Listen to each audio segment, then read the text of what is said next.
Shafik. Good evening. How are you? BBC Radio Manchester.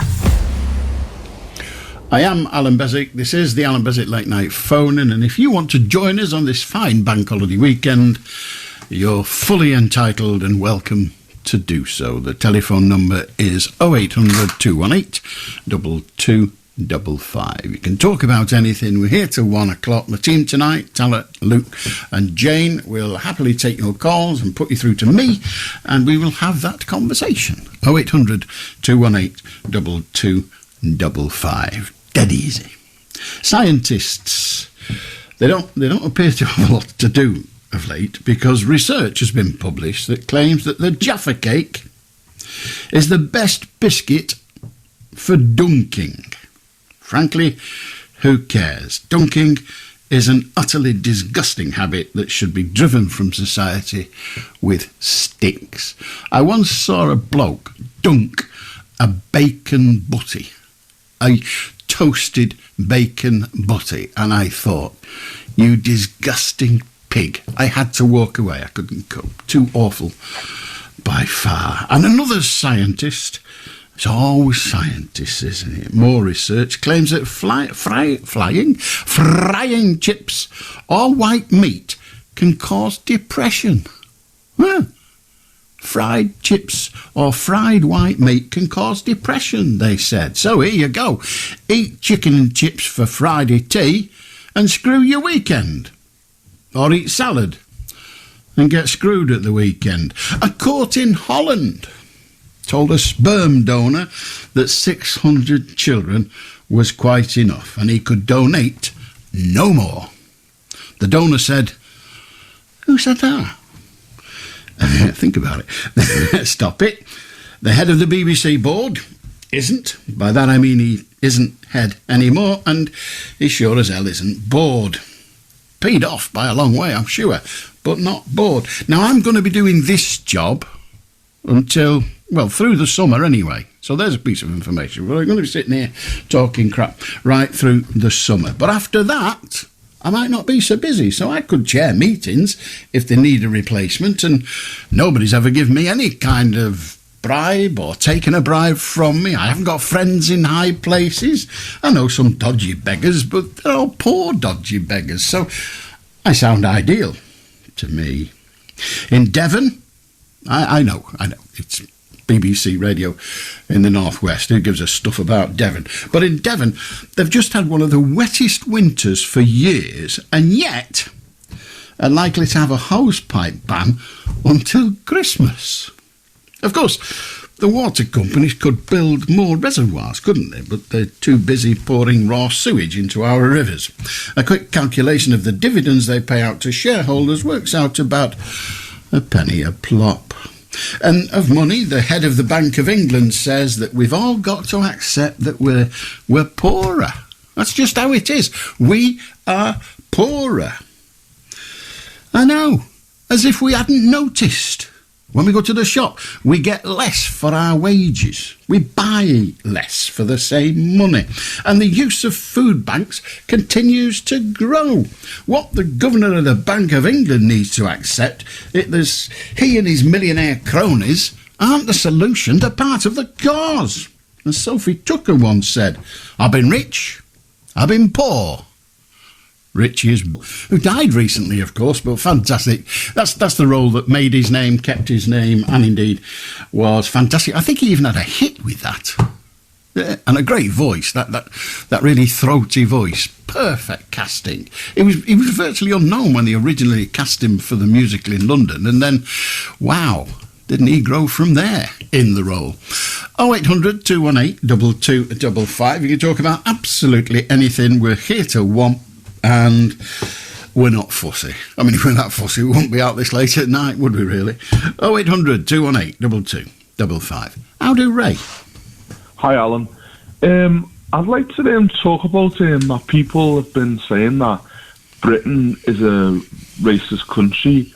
Now, I always say that I know Britain's had a lot of, past with racism, about you know, in the 1960s and the colonisation of every country.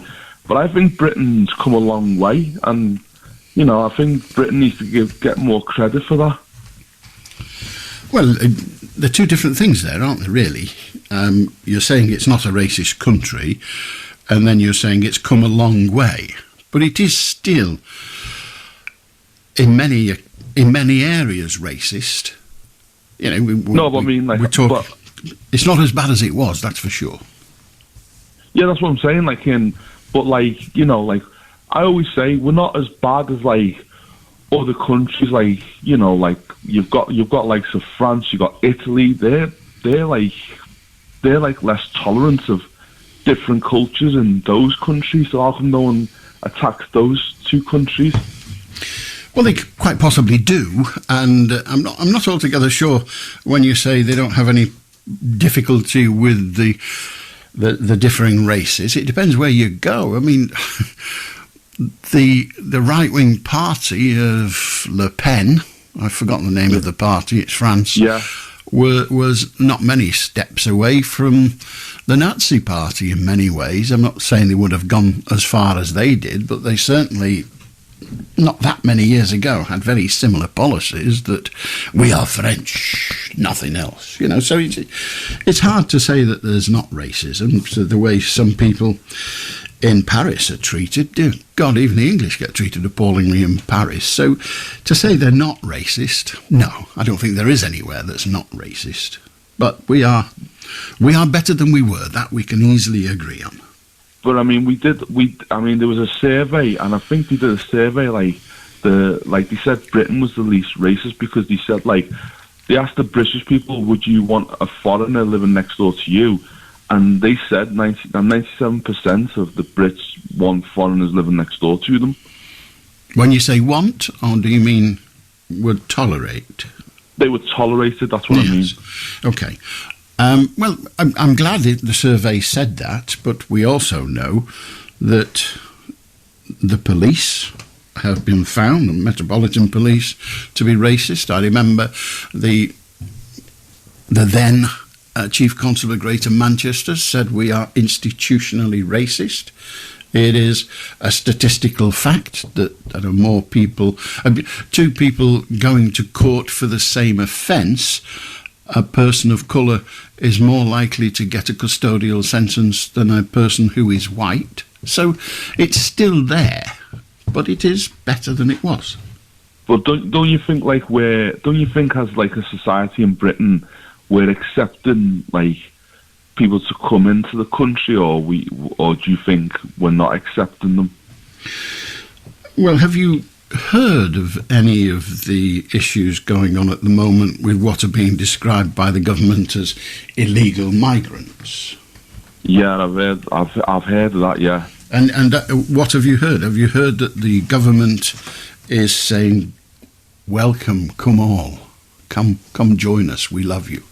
You're not coming in here, sod off. Which is it? The Conservative government's saying it, but Labour... Well, it's the nation's government.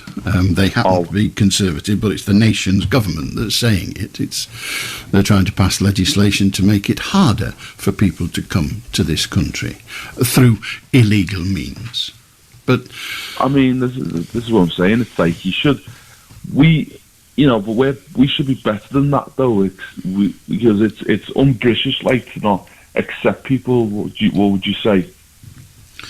I wouldn't say it was un-British, because I don't know what British means in that context. I agree with you that we should accept, but your argument isn't that we should. Your argument is that we do, because we're not racist. And I'm suggesting to you that we might still be a teensy bit racist. That's what I'm saying, but what I'm saying is that Britain. When I say it's un-British, the British things like being generous and letting people come in and showing compassion. Well, what have you got to base that on? Again, I say, one of the reasons this country voted for Brexit was because, I quote, "we can get control of our borders," which is another way of saying we can keep Johnny Foreigner out. I mean, this is what I'm saying. It's like they're not like really doing harm. I think if when Labour was in power, we used to let people come in all the time, and then but now because we had immigration policies then. We couldn't stop people from other countries within the European Union from coming in, but that's why a lot of people voted to stop them, voted for Brexit, because all those foreigners were coming here and a lot of people didn't want them. So again, I go back to, I'm not saying everybody that voted Brexit was racist. I'm just saying that your statement that we're not a racist country, I'm afraid there's no evidence for it. We are a racist country. We're possibly not as bad as we were, but we're still bad. But do you think, I'll say one thing, but do you think we're better, like, when it comes to racism than other countries? Well, I suppose the answer, are we better than other countries, is hard to give unless we know which countries you mean. We're better than some. Like, I suppose we're less good than others. Like, I mean, like, we're like, people say, like, you know, we're not like they say, like, in America's a lot more racist than Britain is. That's what they say.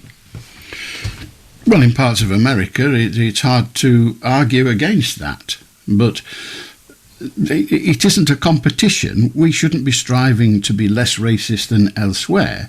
We should be striving to not be racist. And we've yet to achieve that. Well, I think we've still got a long way to go then, haven't we? Well, I think we have. And many other people think we have. But some think we may well have a long way to go to stop being racist, but we quite like being racist, so let's carry on as we are. All right, it was good talking to you anyway. And you, have a good night. 0800 218 2255. How do Ted? Well, Allan, just to say, you're going to Canada next year, aren't you, or is it this year? It's actually in 6 weeks' time. 6 weeks' time, well, go to the Redwood country in Canada. That's where the giant trees are, in Redwood. Well, I saw the giant trees when I went to the west coast of America, so I've seen them and they look like tall trees, so I've done that. Well, I was looking on my phone on Google now, Allan, and it says that, you know, some of the mountains that look like mountains, they're not mountains, they're trees, giant trees.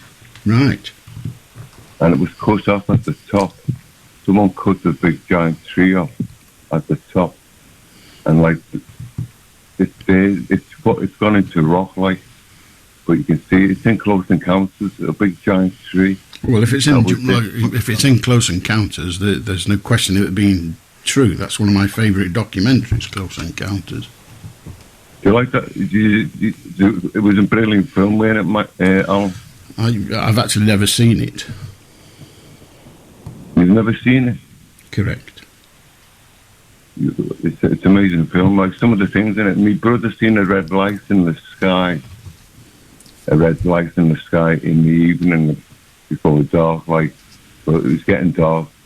He seen the red light in the sky, and it came down. It was a big red orb. Now, in Close Encounters, they have this red orb following, you know, the spaceships, flying saucers and that.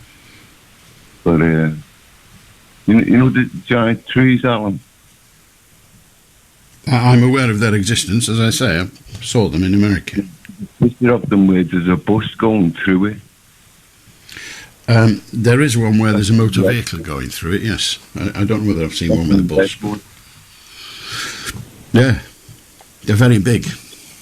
When are you going? In 6 weeks' time? Yes.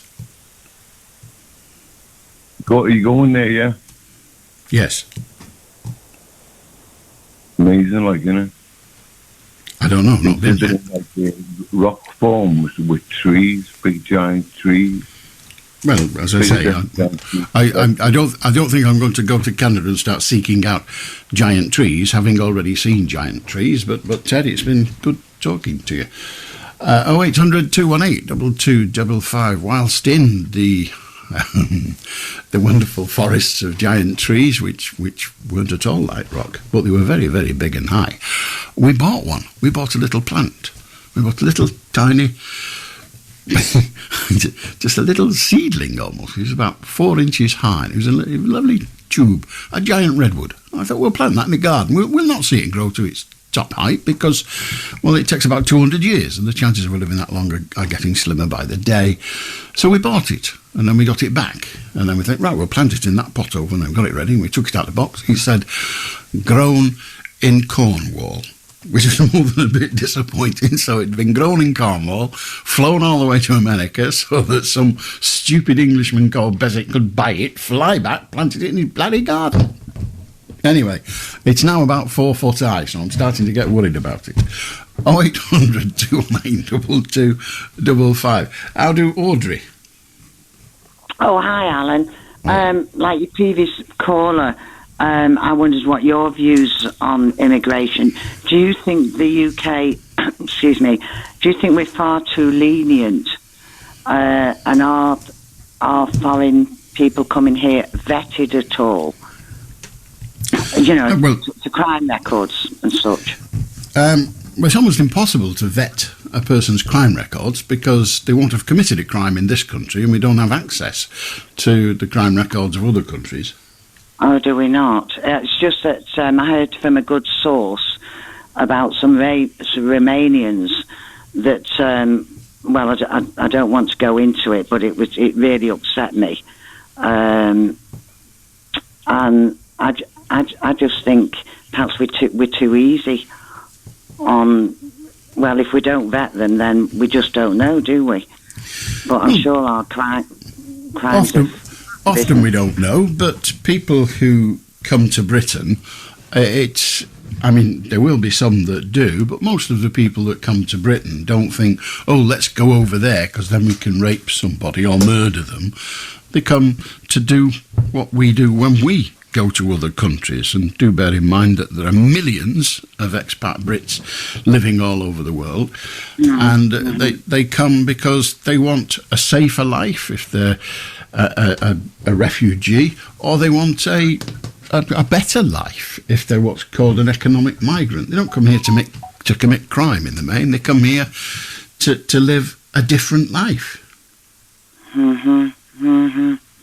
Yeah, it just upsets me. I mean, you know, they're entitled to benefits, put in hotels, warm and fed. Quite a lot of the people. Well, you see, Audrey, we have hundreds of thousands of jobs not being done in this country. We can't recruit staff. And we have people that come here to work, and we don't let them work. It's all very well said. They come here for benefits. So people arrive here as an illegal immigrant, and they're put in an hotel because we can't just have them lying in the street. They're put in a hotel. They're given something like £5 a day to live on. So they're clearly coming for that. Because, I mean, I don't know about you, but I'd kill for £5 a day. So, you know, they're not coming here to live the life that's being imposed upon them. Those who come are coming to work, but we just won't let them, despite the fact we've got thousands of jobs unfilled. True. But, I mean, it upsets me that I know they're moving them to hostels and places because it's costing an absolute fortune. But when you hear of 2 cases of elderly UK residents dying from hypothermia because they can't put the heating on or they haven't got enough money to buy food, and then they're kept, you know, immigrants are kept in hotels, warm and fed. Well, it just makes you angry. Well, I can understand that makes you angry, but the thing that should make you angry is the fact that those people, those indigenous British people who are not able to afford to put on their heating die because of it. That's nothing to do with foreigners. That's to do with the government that we, the population of this nation, elected, who will not give enough money to the people that live and were born and bred in this country, and in some cases paid tax for 40 years into this system, and they still won't give them out. But do you agree, though, that there's a high percentage of single males. Yes, of course there it's are. not as though they... And single males. Listen, single males are what we need. We have this ludicrous situation where farmers have got their crops rotting in the field because there aren't people to pluck them, as it were, to harvest them. And then we've got single males, as you call them, living in hotels, getting £5 a day, who quite honestly would love to work and make some money. Yeah, but we won't let them. True. So we sometimes have to consider not their situation and how we dislike what they are doing, but how they've ended up doing what they are doing, living in a hotel and not working. I promise you, if you go to any of these countries where the illegal immigrants come, I'm not stupid enough to believe that they're all refugees, they're all running away. Yeah. Quite a lot of them are coming here because it's a better place to be, to make a few bob, because their family's starving where they are. If you stop them in the street of where they're living and you say, why are you paying all that money to go to Britain? It isn't so I can sit on my arse in a hotel, a 2-star hotel, getting £5 a day. They want to better their lives. They want to earn a living, and we won't let them. No. Now, that's not to say we should let them, but to say that they come here and sponge is a bit weird when we won't let them do anything but sponge. No. I just don't agree that, like you say, we can't do checks on these people. My sister used to work for immigration see to all the people that were deported. They weren't given a reason until after they were deported. And I remember one case of a guy really saying that, why am I being sent back? There's no particular reason to send me back. I'm this, I'm that, I'm a good working guy. And afterwards they find out the reason, and he was a paedophile. I just don't think it's right that we can't do checks on these people, but obviously we say we can't. Well, we don't have immediate access to the criminal records of foreigners. We just don't, any more than if I want to go into France, they don't have any formal way, or even an informal way, to check whether I've got a criminal record. I have to make a declaration that I haven't. I've just applied this year for visas to go to Canada, and we have deals with Canada and with the United States, and we used to have them with the European Union, but we decided we didn't want to be in that anymore. So you check, we, the nation, give the Canadians the right to look at my criminal record to see whether I've got one. But we don't do that with these other countries, rather disorganised countries. Well, they do in America, don't they? You often see them turn back. Yes, you see people... check the criminal records. Well, they can't check them all, that's what I'm saying. But you do see people that get turned back. You get people because they haven't got the proper paperwork and all the rest of it. But... most of the people who come to this country from abroad, whether they do it legally or illegally, are decent people. And yes, there are some criminals amongst them, just like when you go to church next Sunday or tomorrow, if you do, you could well be sat next to a paedophile. You've no way of knowing. No, I probably will, but it'll be the church in. well, have one for me, as they say, Audrey. Okay. Have a good night. 0800 218 2255. How do Shafik? I'm okay, my dear friend Allan. Our British Parliament, mother of all Parliament in this world, we all students knew that. Another one, if Jesus Christ coming in this world now, he found Bible, he found Quran, he found British Constitution, British rule of law. Example, we Bengali, we can marry in Great Britain one girl. We can't marry two girls. In my country, Bangladesh, we can marry 4 girls. No problem by rule of law. Example, my point is, if Jesus Christ here message is from God, this time in this world, British rule of law and British Constitution. No more America Constitution, no more Saudi Arab Constitution, no more Indian Constitution, no more Bangladeshi Constitution, only British Constitution and only one king. And absent Jesus Christ, King Charles III rule this in this world. No Putin. Thank you. How do, Mike? Have we really known Topol since the early 60s? I think we might have done, yeah. Yeah, it's interesting, isn't it? Now, that came from... Did that come from the stage version of Oliver? Well, it didn't come from Oliver. It came from an entirely different musical. Which Fiddler on the Roof. Oh, that was Fiddler on... But was that not based on Oliver? Or have I got it completely wrong? Well, Fiddler on the Roof is about the Jews being moved on from countries all over the world.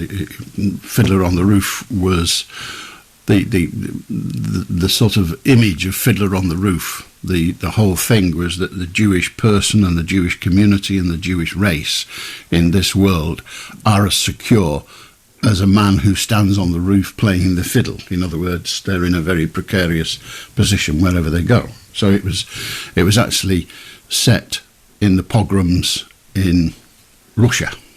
Right. Okay. I got it completely wrong. I think that was somewhat later, wasn't it, Alan? What was you see, the screen, the show of Oliver was in the relatively early 60s, wasn't it? I remember Miss Chapman playing the album to us at college. I think it was quite about that time, yes. Yeah. When did the Fiddler on the Roof? That was a bit later, wasn't it? That was Fiddler on the Roof.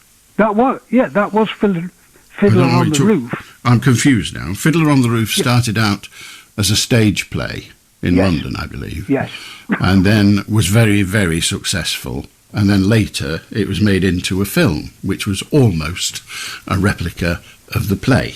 And Topol played the lead character, Tavia, in both bits of it, as it were. He was in both. Dear me. You had on the face of it, I'm sure you think it to be so, very good news for us near the beginning of the programme when you commented that at last you got confirmation as to the future of your programme and that you'll be with us at least until the end of the summer now. Yes, that is so.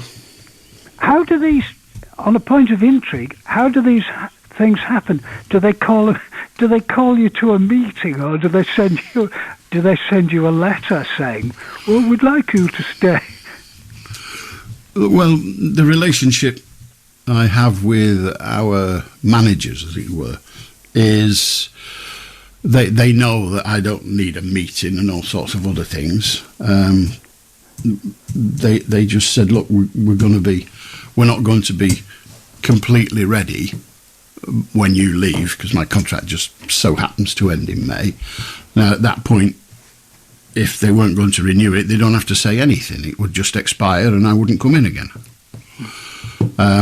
That wouldn't happen, but that's what could happen. And normally they would start chatting about it a couple of months before, saying, "Do you want to stick around?" and all that, because we'd like you to, or we wouldn't like you to, whatever. And no decisions could be made in time for the 31st of May, because BBC Local Radio, as everybody who's interested now knows, is changing substantially sometime this year. It's a 40 branched organisation, so it's going to take a long time. There's a lot of work to be done to bring that about, and so it's going to take a long time. So they said to me, would I be happy to stay on till at least the end of August? And I said, well, you do need to know that I won't be here for most of June, because I'm in Canada. And they said, yeah, that's fine. So we've agreed that that's what I'll do. I'll go to Canada, go on holiday, as it were, come back and carry on until they don't need me anymore. But tell me this, is it really the close of play at the end of August? Whereas no, it's that's the reason. I can't speak for them, and I'm not going to try, but I suspect that the reason they said the end of August is because if they said, well, come back until the end of June, well, I say, I'm gone, I won't be back. If they said to the end of July, I'd have probably said it's not worth it for 1 month, because I'm away for a month. So they said, well, no negotiation took place. They came up with the idea of the end of August, and I said yes. And they said the end of August, and possibly longer. It depends. I'm waiting for things to get into position so that I can walk away. But tell me this, last point on this matter. Good. Sorry. Right. Is the upheaval in, if that's what it is, in local radio going to take place prior to your leaving, or possibly leaving? When will it start? I have no idea. I'm not privy to that. It won't start before the end of August. There's a lot of work still to be done. And after it's very easy to imagine how much work there is to be done. It's a massive amount of work. Yes. Every radio station, if they've just got 20 employees, I have no idea how many they do have, but if every radio station's got 20 employees, then that's an awful lot of human beings, isn't it? You know? Yes. And every one of those has got to be, at worst, chatted with, at best. Sorted out where they're going to be. Are they going to leave? Have they already left? Are they going to be made redundant? And you can't do it quickly because these are people's livelihoods. Yeah, sure. A week tonight, one of the big subjects on your programme is likely to be the coronation. I suppose that's possible. Yeah. I wonder if you heard the Radio 4 programme this evening about Charles the man and what we know of him, and they reviewed his life so far. I didn't. Was very good. But what is your general feeling about the monarchy and its likely future? Well, it's around for a while to come. Mm-hmm. A lot of people are against it. The trouble is, if you start taking the Republican view, we ought not to have an hereditary head of state, and there are 1,000 reasons why we shouldn't. Then you say, well, OK, who will we have of head of state? Now, again, you've got to start looking at what do we want. Do we want like an American head of state, where we elect a president who has considerable political powers, or do we elect somebody like Mary Robinson in Ireland, where it is a place that a job that doesn't have any true functions, a bit like the mayor, not the elected mayor, but the local mayor who wears the chain and all that palaver, or the mayoress. They have no powers. I mean, they have to be a member of the council, I believe, but they have no powers. They can't do anything. It's just somebody to pat babies on the head and to open things. It's nothing else. And so, you first of all got to have that. So if you say, well, we're going to have a politico, then it's going to end up party political. So then, how good is it anyway? Yeah, but what would the? I don't understand quite how the nuts and bolts of it would work if we became a sort of republic. Nobody does. We've not thought it through yet. We won't think it through until such time as we need to. And having some hereditary Herbert, who frankly has no powers, but they can be a bit mouthy if they like, we need to have somebody who's going to go around and open hospitals and pat people on the head. Otherwise, we're going to have people who are busy doing it. Yeah. Do you think there was a big, as it were, Elizabeth factor in this? I mean, do you think the monarchy's lost ground since Elizabeth II died, or do you think Charles has opened his account pretty convincingly? I've no idea. Right. I mean, he's been waiting for the job for a long time. Yeah, usually, Alan, you read the runes of these things pretty well, if I might put it that way. Well, yeah, but I have to give a damn first. Well, okay. Well, it's something that we'll watch with a good deal of interest, I'm sure. Well, I won't be watching if you're talking about the coronation. I'll not be watching it. I remember when they were burying Diana, and the whole world apparently was wondering what the hell was going on. I was painting the lounge ceiling. We were at a wedding, actually. Oh, there you go. So, yeah, there you go. Got to tell you, my interest in pomp and ceremony is nil.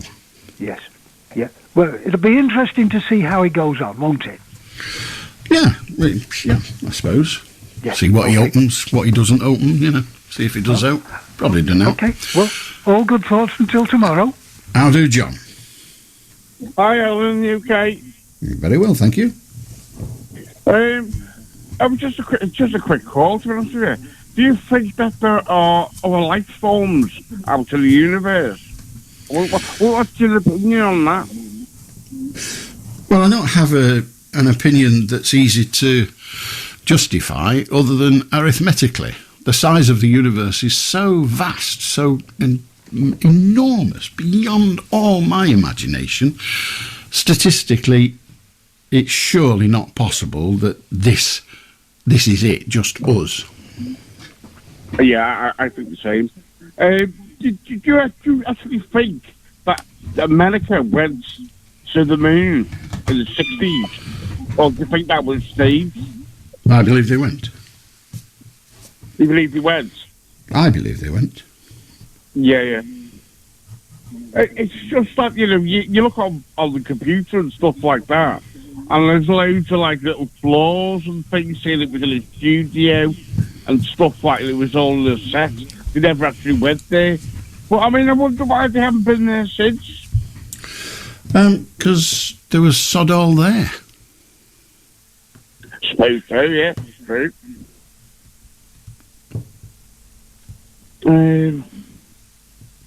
I can't think of anything else to say, Alan. Thanks very much. My pleasure. 0800 218 2255. If you want to join us, you can. Imagine you go on holiday to some place, and when you get there, it's utterly dull. The journey was nice. The journey was interesting. You've never been that way before, but you got there, and it was dull. There was nobody there. There was nothing open. There wasn't even any weather. Everywhere was dusty. And you get back and they say, do you want to go again? Sod off. Well, that's what happened. How do, Jessica? Yeah, hello there, Alan. Hello. Normally I'll call you about Strictly Come Dancing, but I don't know if you remember, I ditched that last year. I'm afraid I don't remember, but do continue anyway. Don't worry. I've moved on to I'm a Celebrity, Get Me Out of Here, South Africa. Right. Have you seen it? No. Oh, well, that makes this call a bit redundant. Well, let me fill you in. You can tell me what you think about it. I mean, I've never watched I'm a Celebrity, Get Me Out of Anywhere. Okay, well, what I think about it, Alan, is that last year I thought that Tony Adams dancing to Grandstand was the best thing I've ever seen on TV until ITV produced I'm a Celebrity, Get Me Out of Here, South Africa. What the concept is, for people that don't know, is that it's pre-recorded, so it's different. They've got loads of people that've got nothing better to do to go to South Africa. It included Shaun Ryder, but sadly, tragically, you won't get it if you haven't seen it, has gone out. But there's Phil Tufnell in there, and there's a lovely lady called Georgia something or other that's going to win. But honestly, Alan, I've always been looking for something to watch on TV. I'm very picky about my TV. I like to pick a news programme, a documentary, and a trivial. And Celebrity Get Me Out of Here, South Africa, is going to be my trivial this year. I highly recommend you watch it. Well, yeah. Well, thank you for the recommendation. I think it's very, very unlikely that I'll watch it. Well, you know what, Alan? It doesn't matter because I'm just really happy that the last caller established that you're going to be with us until at least July. I'm hoping that you're going to be with us in November. If you are, you know what I'm going to do? I'm going to invest in Strictly Come Dancing again so I can talk to you about it. Right. Okay. Well, we shall see where it all goes. You don't sound as goes. impressed by that as I hoped you would. Well, I'm sorry. Sacrifice to me. I'm not very good at being impressed. I'm impressed that you're still there, Alan. I'm All happy right, to well- be there till at least July. Well, it'll be at least the end of August, as it stands at the moment. Anyway, there we go. Beautiful. All right, good to talk to you. How do Ken? All right, Alan. Just going to say about the guys being on about the moon and the UFOs. In 2010, my mum and dad went to like an off license, and when they were going there, they seen something in the sky. It's like a shape of 2 double-decker buses with lights on it, and when they looked up, it just disappeared. And my mate's into like UFOs and all that. He's got the books, and my mum went through the book to see if the picture was in there, and the picture was in there apparently of this UFO. So I heard that guy saying, "Is there anybody outside the universe?" Well, there must be. It can't just be us, like you say. And the other reason is about the moon. They stopped going to the moon because there was apparently on the dark side of the moon, there's supposed to be aliens and that inside the caves and stuff. So that's why they don't go there. How would they know that? Well, this is what I'm trying to find out. Because it's the dark side of the moon, you can't really see that. So there's no light. I mean, what did they do? They take a AAA battery torch and shine it down. You know, hang out the window, shine it down. Oh look at them little green people running round. Listen, if you want to not sound like an idiot, stay away from the internet. It's full of crap. Okay. No, this is I know that about the moon. Like I say, I'm not sure myself why people say that. You know, I know why they say it, because they're stupid. Yeah. And you listen to them. What does that make you? Yeah, I know. Mm-hmm. You just hear loads of rumours all the time on the internet, so you think, the internet, as I've said many times before, the internet is a bilious minestrone. It's just an open shop for cretins. Yeah. Well, that's referring to like the UFO. Referring to like the UFO and that, what my mum's saying. No, I do believe in UFOs myself, like, but then my mum come out with it. I mean, my mum was like 65, so she's not going to come out with something like that. And when I showed her the book, it was actually in one of the books. When you say, I'm not having a go at your mum, but just because you're 65, I'm not having a go at mum. Just because you're 65 doesn't mean you can't be an idiot. Oh, no. Right, so well, I my don't mum's think 65. My mum, well, I'm not suggesting she is, as I said, but being 65 doesn't stop you being an idiot. No, I know that. Right. But you trust your mum, what your mother comes out with, really. Well, I don't trust my mum if she's talking crap. I don't trust her at all. Now, she's dead. But if my mum told me a story that was utterly stupid, I wouldn't believe her. But then she didn't. Yeah. Right. Okay, that's fine. I just wanted to tell everyone, like, because the guy who was on earlier on going on about UFOs and stuff. So I just thought I'd mention it. No, that's fine. There's nothing wrong with mentioning it. It's just when you start believing it. Well, yeah, like I say, all my mates and that are into, like, flying saucers and UFOs and sightseeing and all that. Get from different mates. They're leading you down the avenue of stupidity. Yeah. I can't believe I've ever said to this, but you must be the cleverest one of the lot, because at least you know they're sounding stupid. Have a good night. 0800 218 2255. If you wish to join us, you can. Even if you're barmy, or even if your mum's believes stuff that other people think's barmy. Perfectly acceptable. We're not fussy. Dear God, we've never been fussy. We're not going to start now. How do Paul? Hey up, Alan. Can you hear me, Alan, yeah? I can, yes. Well, sorry. I want to talk about Wembley, the actual, the full setup, you know. I live in Oldham, and I've got a lot of city friends, city friends, and they're not. A lot of them are not going now because as well as the prices being ridiculously high, it's become very corporately middle class now, Wembley, and it's an absolute nightmare to park up. The trains are on strike and all, and there's roadworks on the M1, and I think Wembley's had its day. I think we should build a new stadium at the the one at Birmingham, NEC, there, where all the motorways join up. I think that would be a better option. The last time I went to Wembley, it was £12 for a pint of beer. The 2 bottles. But if do you think if they moved it to Birmingham, the beer would be cheaper?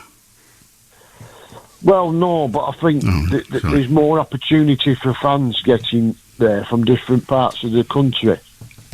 Well, that's true, but the people on the east side of the country would say, what's going on here? Because the trains, as we know, public transport, goes in and out of London, doesn't it? You can get a train easy enough from Manchester, Liverpool, or what have you, when they're running, to London.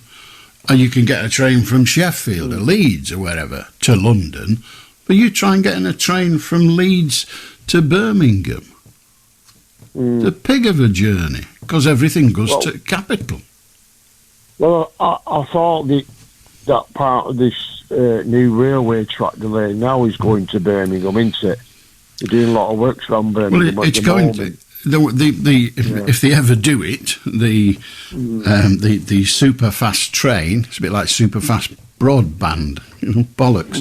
But the super fast train is going to Birmingham. They're not going to take it any further for the time being, and that'll be nice because people from London will get there and they'll be saying, "Well, we've got to go to Birmingham. We had the bloody National Stadium here at Wembley. Now we've got to go all the way to Birmingham." I mean, I went a lot in the 70s and 80s watching lots of games at Wembley, England and stuff like that. The old Wembley was a magical place. But Wembley's, it's like a city now. There's big high-rises everywhere and they're built everywhere.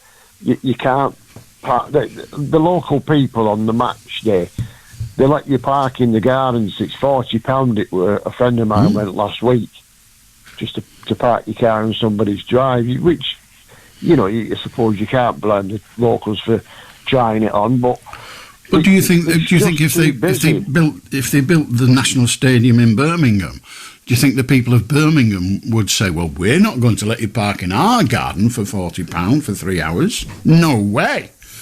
Or do you think the queue would be all down the street saying, I can't wait, I'm going to get them making a fortune out of this?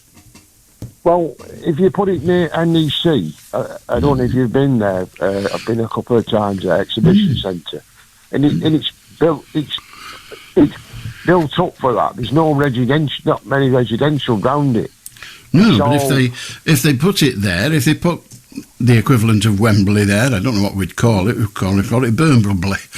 But if they put it there, then there'll be 100,000 people trying to find somewhere to park. But I just think it makes more sense. I just think Wembley's had its day, Alan. I think the FA, when they remortgaged it, they got an £500 million mortgage when they did it up. So the semi-final was what were there last week. Under the old system, wouldn't have been there. It was just the finals what were there, and then the rugby league and stuff like that. This Silk Cup, Challenge Cup, and all that, But they put in the FA Vars there, and the FA Trophy, the amateur games, and they're only getting 10,000 people in, but they're charging them a lot of money and ripping them off, And when I used to watch England and all Ireland abroad, they used to have one coach with players on, and then another coach would turn up, and there were all these people with FA blazers on and laptops in the bags, And well, again, if they moved if you moved it to Birmingham, do you think they wouldn't be there? Well, there'd still be them hangers on, yeah. But this is the problem with the FA. There's loads of hangers on now, isn't there? Well, there always has been, but there's more now than there used to be. But yeah, I'm fine. You get away with it. Get rid of the FA. It won't bother me a jot. Get rid of it. Shiv it. Get rid of football. It won't bother me a jot. But we're talking about the stadium, the bricks and mortar, if you'll take that image. Moving the bricks and mortar, moving it to Birmingham. Where's the advantage in that? Everything you're complaining about, the price of the pies, the price of a pint, the price of parking, the inconvenience, the inability, be a bit nearer to you. That's about the only thing you can say for it. Be a bit nearer to you. Well, it's halfway up the country though, Birmingham, isn't it? It gives everyone the opportunity. Depends what you... But it's not... goes there, the M5... Yes, the they M1, all... Yeah, they are. No, the M1 doesn't go to Birmingham. You can get up the other side of Birmingham, the link with the trunk road. Well, yes, but the M1 doesn't go to Birmingham. You just said it does, it doesn't. Well, it's got easy access off it though, hasn't it? Well, you've got easy access now to London. You've got easy access to London. You get on the M6, you keep driving, it takes you eventually onto the M40. You and must then... be joking. I don't know last time you went to London and drove. I mean, there's roadworks. I'm not saying... Well, listen, Paul, if they move Wembley to Birmingham, or they move the National Stadium to Birmingham, do you really think the roads won't need mending? The roadworks we've got now, they'll still be there. It's just that I drive about a lot, and I know it's for a fact that it's easier to get to NEC than it is to the bloody Wembley. For the time being, like I said, Paul, the only advantage in moving the National Stadium to Birmingham is it'll be a bit nearer to you. That's it. Everything else is balderdash. Well, do have a good night. 0800 218 2255. Want to join us? You can. Wembley. Move the stadium to Birmingham. Oh, yeah, that'll be good. That'll be really good. That's what we need. If you want to join us, you can. 0800 218 2255. Here's Marvin. Hey, there you are, see? Nice bit of boing at the end. Boing. Boing. 0800 218 2255. Want to join us? That's good. Pick up your phone, have your say, talk about anything. How do, Andrew? I'll do, Alan. I hope it finds you well. Just speaking about the Jaffa Cakes earlier on, it's a very oxymoronic one because I do believe it was a programme. It was something happened with you, like classified as biscuits, and the fellow or the lawyer from McVitie's actually made a big, humongous sort of Jaffa cake. So it's like, it's like someone sort of embellishing me for winning a discus with a javelin. It's not a biscuit. It's a cake. It says Jaffa Cake. I was going to ask you, Alan, you mentioned cars a while back. And, you said you've got a hybrid. Is it like a mild hybrid or a plug-in hybrid? It's not a plug-in. Okay, so it's a mild hybrid. I've seen a lot of them on the market lately, you know what I mean? Some of them now, you take in more energy instead of the 48 or the 39 sort of volt standard, or is it kilowatts, you see. I was just thinking, you see these cars with silent starts, you see. And I was speaking to a gentleman with Suzuki and Eastern Motors, and we were talking about the batteries, you see. And we were thinking, why, if you can put a sunroof and you've got space there, and you can get sort of a 240 volt Campen solar cell that comes in, each individual cell comes on within a canvas man. It's malleable and that, and you can get them for 200, maybe 300 pounds. Why can't the car manufacturers build something on top of the cars to give it a bit of extra whatever? Well, I don't think they want the cars to be taller, because if you put the battery on top, then that's adding weight. Well, solar cells, sorry, Alan. Oh, right. I don't know. Perhaps they don't produce the electricity. I mean, you wouldn't want a car that stopped when it came to a tunnel, would you? No. What I'm saying is you could add extra to the battery, you see. Oh, I see. So you would charge it up. Yeah. With a thing on the roof. Yeah. Yeah, well, maybe they tried it and it didn't work. I've no idea. I don't know why. I know I wouldn't. sort of eager to tell you. What I've just learned sort of during the week up in Italian friends is they have like autostradas over there, and they're like dodgems upside down. They have like an electric system where they go onto like a big copper rail. You have to pay. The sort of driven by electricity. Yeah, you have to pay it, but it's like the electricity is supplied by the government. You put your car there, but I don't know how it works totally. But you have like some under rail that fits onto like one rail, and that's what takes you there. Right, so they're doing away with roads in Italy. So the Italians are doing away with roads. No, they're not doing no. But what they have like an electrified staff underneath the car. Yeah, a bit like Merseyrail. A bit like that. I mean, like to find more. Well, Merseyrail, as you know, Merseyrail, as you know, has an electric line on the floor. Yes. Yeah. Yes. So you're going to have all over the road. The roads all over Italy are going to have this big electric line on the floor. Well, that's what I'll have to investigate now, Alan, you know what I mean? Yeah, you will. Well, you've investigated. Ring us back and then we'll all know. How do Anthony? Hello, Alan. That's quite funny. I think that's a good idea for solar panels to be installed on new cars. It won't power it up or that much, but it'd be something. And I know in Germany, it's been a requirement for house builders to put solar panels on new houses, homes, flats, etc. for about 2 decades plus. I don't know why they don't do this in this country, but anyway, that wasn't really the reason I was ringing about. I've travelled from Liverpool down to Sussex for decades, and by coach, train, car, and the best link already is between Birmingham and London, and whether you go by coach or train. And I was listening to HS2, the latest plan, and they're going to stop it about 4 miles outside of Euston.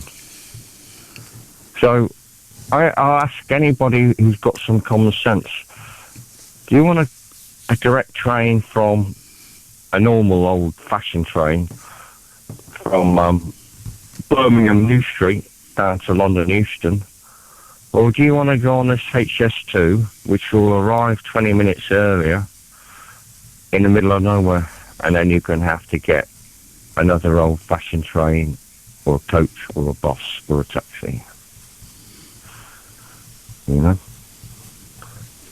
Okay. That's just, I just think, it's money. I think as far as I'm concerned, I like a common sense. But, there we go. I just thought I'd make that comment. But that London, London to Birmingham is really very well served with transport links. Other places around the country aren't so much. But I wish they'd look. Well, HS3 might be an idea to look at again. Where would you put HS3? Because HS2, you might recall, wasn't meant to stop at Birmingham. It was meant to progress. And I think the long-term unwritten plan was to have it go all the way to Glasgow, but Manchester and Leeds were added on, and then Leeds was hacked off, and now Manchester's been hacked off, so now it's going to stop at Birmingham. So they were always going to go a bit further. So what would you do with HS3? Where's that going to go? Well, that was going to go basically from Liverpool to Leeds and Sheffield. Well, that's not going to happen. And it's not going to happen. And I'm not going to be honest with you. I mean, I'm just thinking, the number of times, I live in the Liverpool area, and a number of times I've thought, I need to go over to Leeds, or I need to go to Sheffield again, or Hull.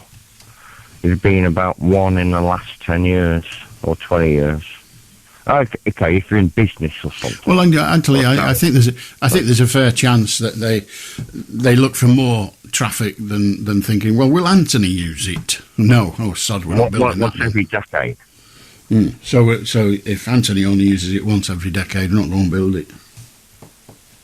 No, it's not. That's not. I don't think it's worth doing either. Fine. It's a waste of money, time, and you disrupt people's lives because they go over. They buy houses up. They say to people, "Oh, we've got to buy your house. You've lived in for 30 years, 40 years, and we're going to build a railway line here," and then it doesn't happen. And these people have had to be, moved around somewhere else. Okay, they get equal compensation to build, to get another house which is, on the same level as the one But Anthony, I take your point that people have been chucked out of their houses, had their property compulsorily purchased, and then it's not.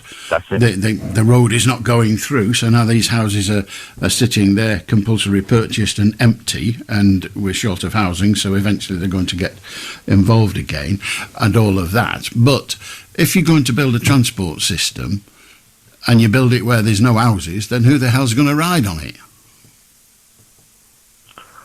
Yeah, well, that's a damn good question. But that's the thing. I don't know.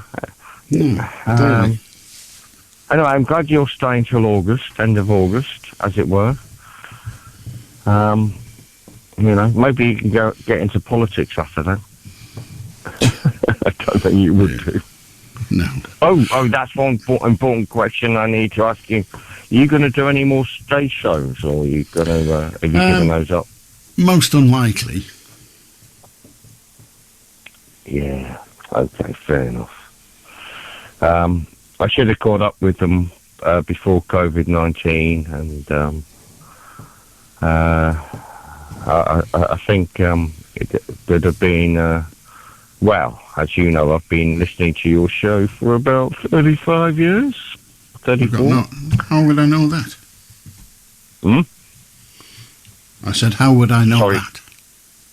You didn't know that, but I've told you that before, but, you mistake me for someone who remembers stuff. Or even gives a toss. Yes, exactly. But, you did a few shows before COVID-19 around Lancashire and Manchester. I know. You don't have to tell me, I was there. You can remember that then. I can remember what I've done, yeah. Okay, I can't remember what you've done and don't care what you've done, but I can remember what I've done. Okay, I'll leave you to it. I'm so pleased. 0800 218 2255. You want to join us, you can. Pick up your phone, have your say. You can talk about absolutely anything. It's, we're not in the business of paying much heed to what goes on in life. But if you wish to join us, pick a phone up. 0800 218 2255. We're here till 1 o'clock. And as I say, the subject matter is yours for the choosing. We don't get involved. It's not for us to tell you what you want to talk about. There are programmes that do that. We're not one of them. So there. 0800 218 2255. After Paddington Bear had tea with the Queen at Her Majesty's Jubilee celebrations, Winnie the Pooh apparently is going to appear at the King's coronation concert, which is quite appropriate because quite a lot of people of our population think the monarchy itself is poo. And Ofsted has had bile heaped upon it by people who object to the one-word statement of a school's results, saying that Ofsted say, well, we use one word because then parents can understand it. So the one thing we know about Ofsted is they think parents are thick. Well, we can't give them 5 words because they won't be able to understand it. Just give them the one. Bloody hellfire. How stupid do they think parents are? Anyway, there you are. That's what they've done. When I was 10, my school report had 2 words on it. Most troublesome, and I promise you, that's what he said. I know you're shocked. I promise you, my mum understood what that meant. I bloody that for now. Dear God, I thought I'd never sit down again. 0800 218 2255. How do Ted? All right, Alan. Turn your radio off. Turn your radio off and then you won't. Oh, sorry, Alan. Sorry, kid. Don't be sorry, turn it off. You can hear me now, Alan, yeah? I could hear you before, twice. Now it's just once, which is nice. What would you like to talk about? You know the Close Encounters film, The Close Encounters of the Third Kind? Well, we mentioned that before, and no, I don't. I've never seen it or care. Well, it's about truth. You know what the program... It's not about truth, it's a film. It's a story. But me and my brother went to see Alan. You know the program that you get, the program of the film? I didn't know you got programs about films. No, in it said, if you've seen any flying objects, please tell us and send it back to America. Yeah, because that's what they need in America.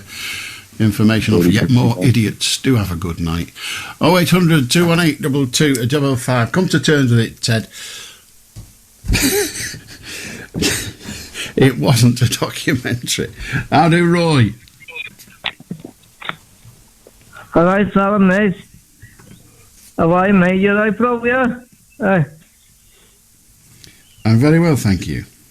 Yeah. I want to talk about the walks, mate. The walks were... what we got on, we went on a big long walk, mate, you know what I mean, lad, yeah? I know what walk means, yes. Yeah, but we've got a walking group, lad, you know what I mean? Me, Peter, and Dave McCartan. Please don't give any names. Oh, all right, we just go on a walk, mate, a big long walk, like, and we go on a bus, like, you know what I mean? And a train, lad, you know what I mean, lad, yeah? Where did you go on your most recent walk then, Roy? We went to some park, but we're going to Llandud now, so we've already been there, but we're going to the Lake District soon, mate. Well, it's very nice walking there. It's very nice walking in the Lake District. It's a bit hilly, so it's not easy. Yeah. We walk here all over the place, mate, yeah? Mm-hmm. How are you, mate? You alright, yeah? I'm very well, thank you. I listen to you every Saturday, mate, you know what I mean, yeah? Your boss, you know what I mean, bro, yeah? Yeah. I've not been called boss before, but I'll take it. I hope everything stay up as well. And Liverpool, like, you know what I mean, mate, yeah? I'm having a tough time, Everton, bro, aren't you, yeah? I think Everton, I see to have read somewhere that they're not having the best of times. Yeah. I hope they stay up, like, but, well, it's, you know what I mean? It's going to be very hard, mate. Do you know what I mean? All my mates and I say, do you same? When I go back on the radio, I might be back on Saturday. Alright, mate, yeah? Okay. Yeah. Where's Pete Price, anyway? I believe he's on your show, yeah? Do you know what I mean? He did come on recently. He phoned in a little while back. What he's doing professionally, I have no idea. I was asking about him, lad, do you know what I mean? Because I used to phone this show all the time, years ago, bro, do you know what I mean? Excellent. Tell him to give us a call, bro, yeah? I don't know where he is in order to get him to give you a call, but I think phone-ins tend to work when people phone in rather than ringing people up. But have a good night, Roy. How do Tracy? Hello, yo, Alan. Yo, get on this, right. So this dude that's ringing you up about these things from the third kind, right, last week, I'm watching that Asian alien, and they said they spotted spaceships over Ireland, yeah? Guess what they're looking for? Little green men. Right. Well, I don't know. I thought that was hilarious. Fair enough. Well, go on then. What do you think? What about? The spaceship over Ireland. And they're looking for little green men. Picking leprechauns, isn't it? Right. Yep. Right, come on then. Do not be so aggressive. I tell you what, I bet you can't put the phone down on your wife. I bet you can do it on all of those. But I bet when your missus, gets in your ear, I bet you wish you could switch. Yo.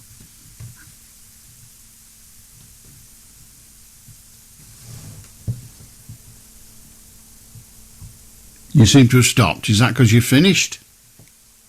No, I'm just waiting for you to let You you didn't know ask, how it works. you didn't ask me a question. Right. You told me No, that you well, what? you told me what you Question. thought, and that's fine. Do I have to ask you a question? I Well, did if- ask if you you- a question, if you- actually. if you I want- asked you if what you want me thought to- about if you- little green men in Ireland.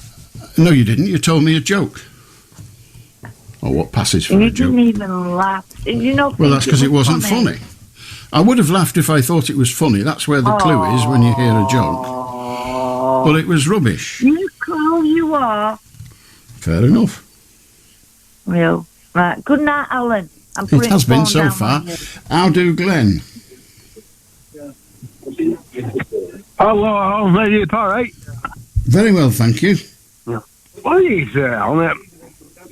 I filled in the form for pit benefit again, and I'm waiting to see you back from the DWP. But it's not an easy benefit to get on, is it? Because I romped away 20 years of mental problems. I stopped it, as you know, I thought you back. It's very difficult to get it on. Why is that? Because the government don't want to give money to people who don't meet the criteria to receive that money. Yeah. Like I run all deal with for 20 years. But what is on this year in January, I was referred back to my mental health services. And the mental health services saw me face to face, and I also had the emergency service out to me out to that I was going to kill myself and not the rest of it. But the thing about it, this police officer now, I said on my text, I'm going to kill myself. And the police actually came on the car park where I work, and I broke down in tears, crying to the police officers. Now, I didn't mean to say that, but it just looks like time, innit? But what I'm saying, I know I'm okay, like, at the moment, but what's happening in the future? Because, as you know, I struggle with my finances, they're getting married, repossessed, I'm homeless, so what's it? Well, you're not homeless now. No, I'm not, no.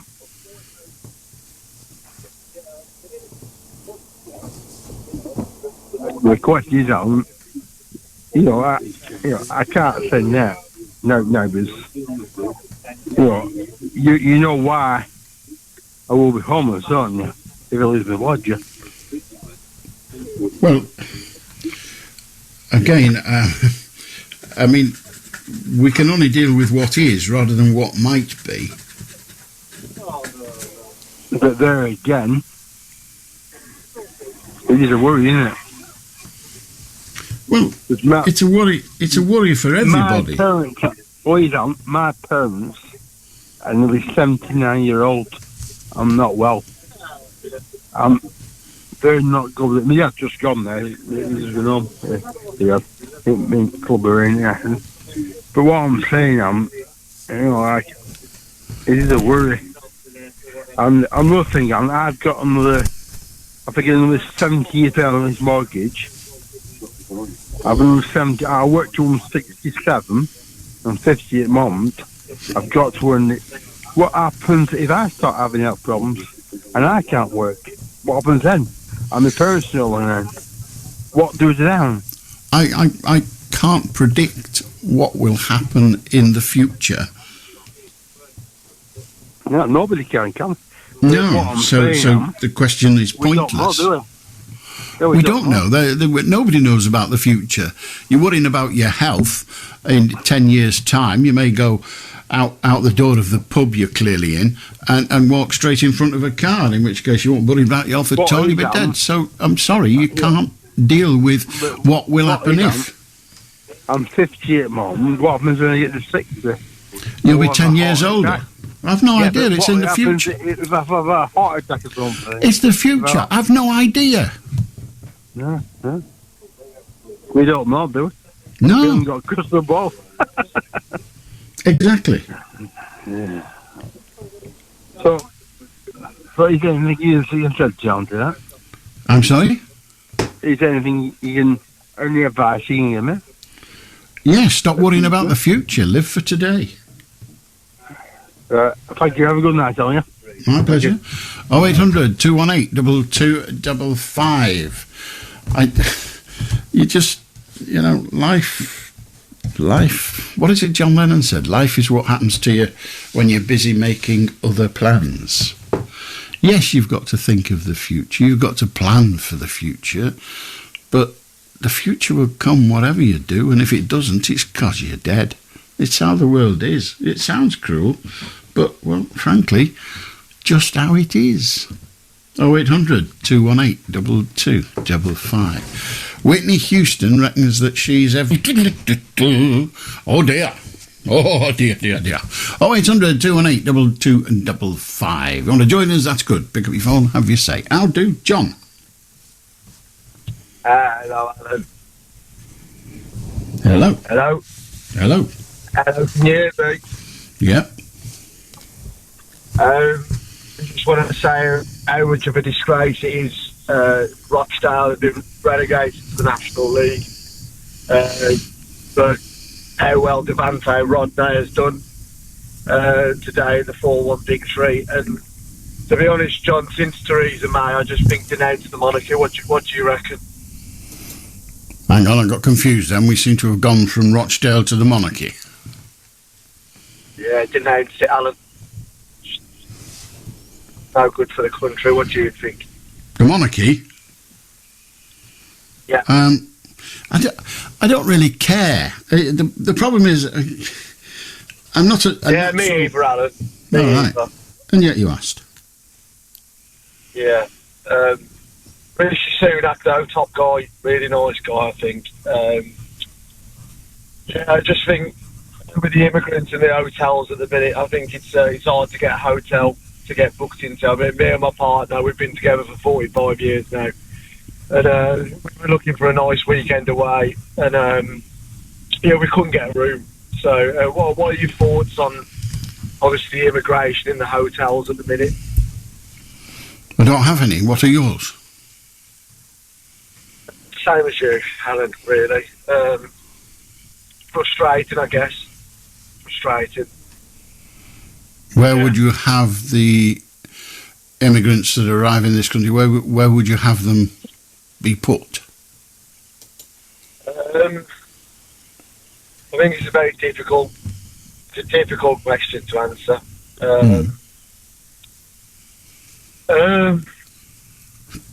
Maybe somewhere like Coventry. Why specifically Coventry? I think it's quite full anyway.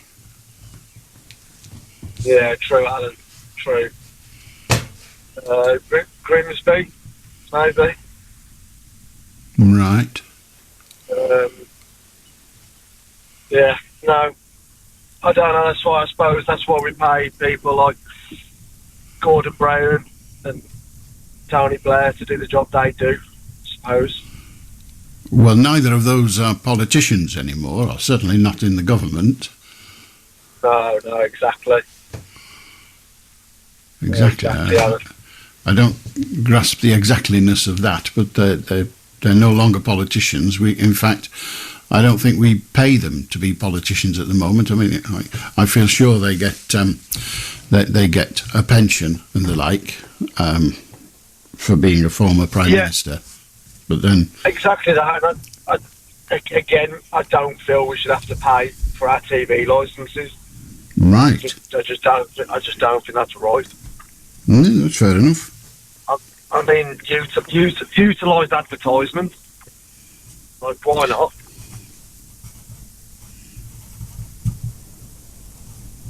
What do you think, Alan? Well, I think if you got rid of the TV licence, you would end up with everything being paid for. I mean, it's not going to come free, whether you pay a TV licence or not. It's going to have to be paid for. And you wouldn't have, we only know this all too well, you wouldn't have all the radio that you get for your TV licence. Most of that would have to go, because it can't be funded. Yeah, no, it's correct. There should be a limit on the amount of houses private landlords could own, because rent is just extortionate, cost of living, and yeah. Well, how would limiting the number of houses a private landlord can own, how would that alter the fact that rent is high? Well, it wouldn't, would it? No, so what would be the benefit of putting a limit on how many houses a private landlord can own? What would we gain from that? Make it 4. Well, that's a number. That's not an answer to the question. So you make it 4. What would the tenant gain from the fact that the house the tenant's living in, the landlord only got another 3? What would the tenant gain from that? Cheaper rent. Why would it be cheaper? Because it's got less houses. Well, surely if he's got fewer houses, then he wants to make a living out of his investment, so he's going to put the rent up, not down. He's not going to think, I've only got 4, so I'll have 4 profits instead of 100 profits, and I can't live on that, so I better double the rent. Yeah, and like I say, if they do double the rent on the ground next year, they need to increase the playing budget, because I can't see how Rochdale are ever going to get back into the Football League. I think this might be the final night of the coffin for the club. Right. Yeah, so sad day all round, Alan, for Rochdale Football Club. And if there's any Rochdale fans listening,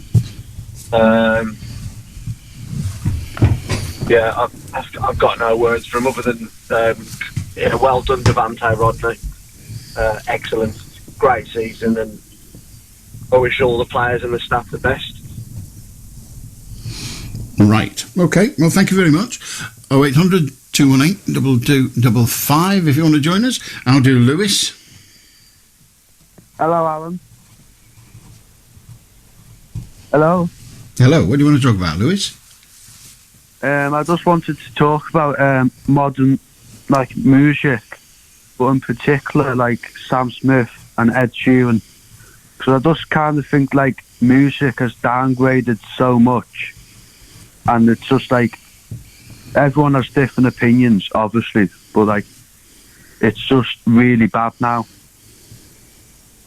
Because, have you heard Sam Smith, the James Bond theme song he did, Writings on the Wall? No. Haven't you? No. Don't you? Don't you well, it was really bad. And ever since I've heard that song, I've just kind of felt a bit depressed.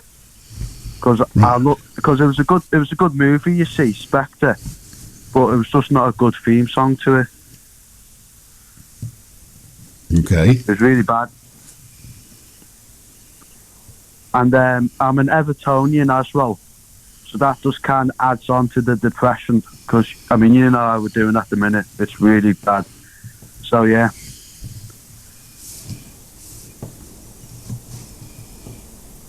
It's really bad. So I just wanted, what's your opinion on Sam Smith? And I don't know who Sam Smith is. Don't you? No. Literally. Oh. I don't know who that is. I don't even know whether it's a male or a female. Neither do I, to be fair. But yeah, that's a bit strange. That. I thought you would have knew him, but I like him. Why? Well, because he's a popular singer, isn't he? But I don't listen to popular music. What about like back in the olden days? Well, not the olden days, but back in the good old days. I don't know when they were. Well, I mean, in my opinion, they were in the 70s, but everyone has their own different tastes. Indeed, they do. I wasn't a fan of 70s music. What about Paul McCartney and Rings? That was a good one. Yeah, they were all right. They had some good hits, didn't they? Band on the Run wasn't bad. My Love was a good one. But anyway, Alan, I'll let you go on with your day and show, and I'll pop in soon, to listen to you a bit later, because you are a legend. Well, thank you. I'm not sure I want to be a legend, but ta-ra now. 0800 218 2255. People are always surprised that when somebody doesn't bother with pop music. I did in the 60s. I got to be, fair. I did, and I've won prizes in silly competitions for the 60s. 60s music.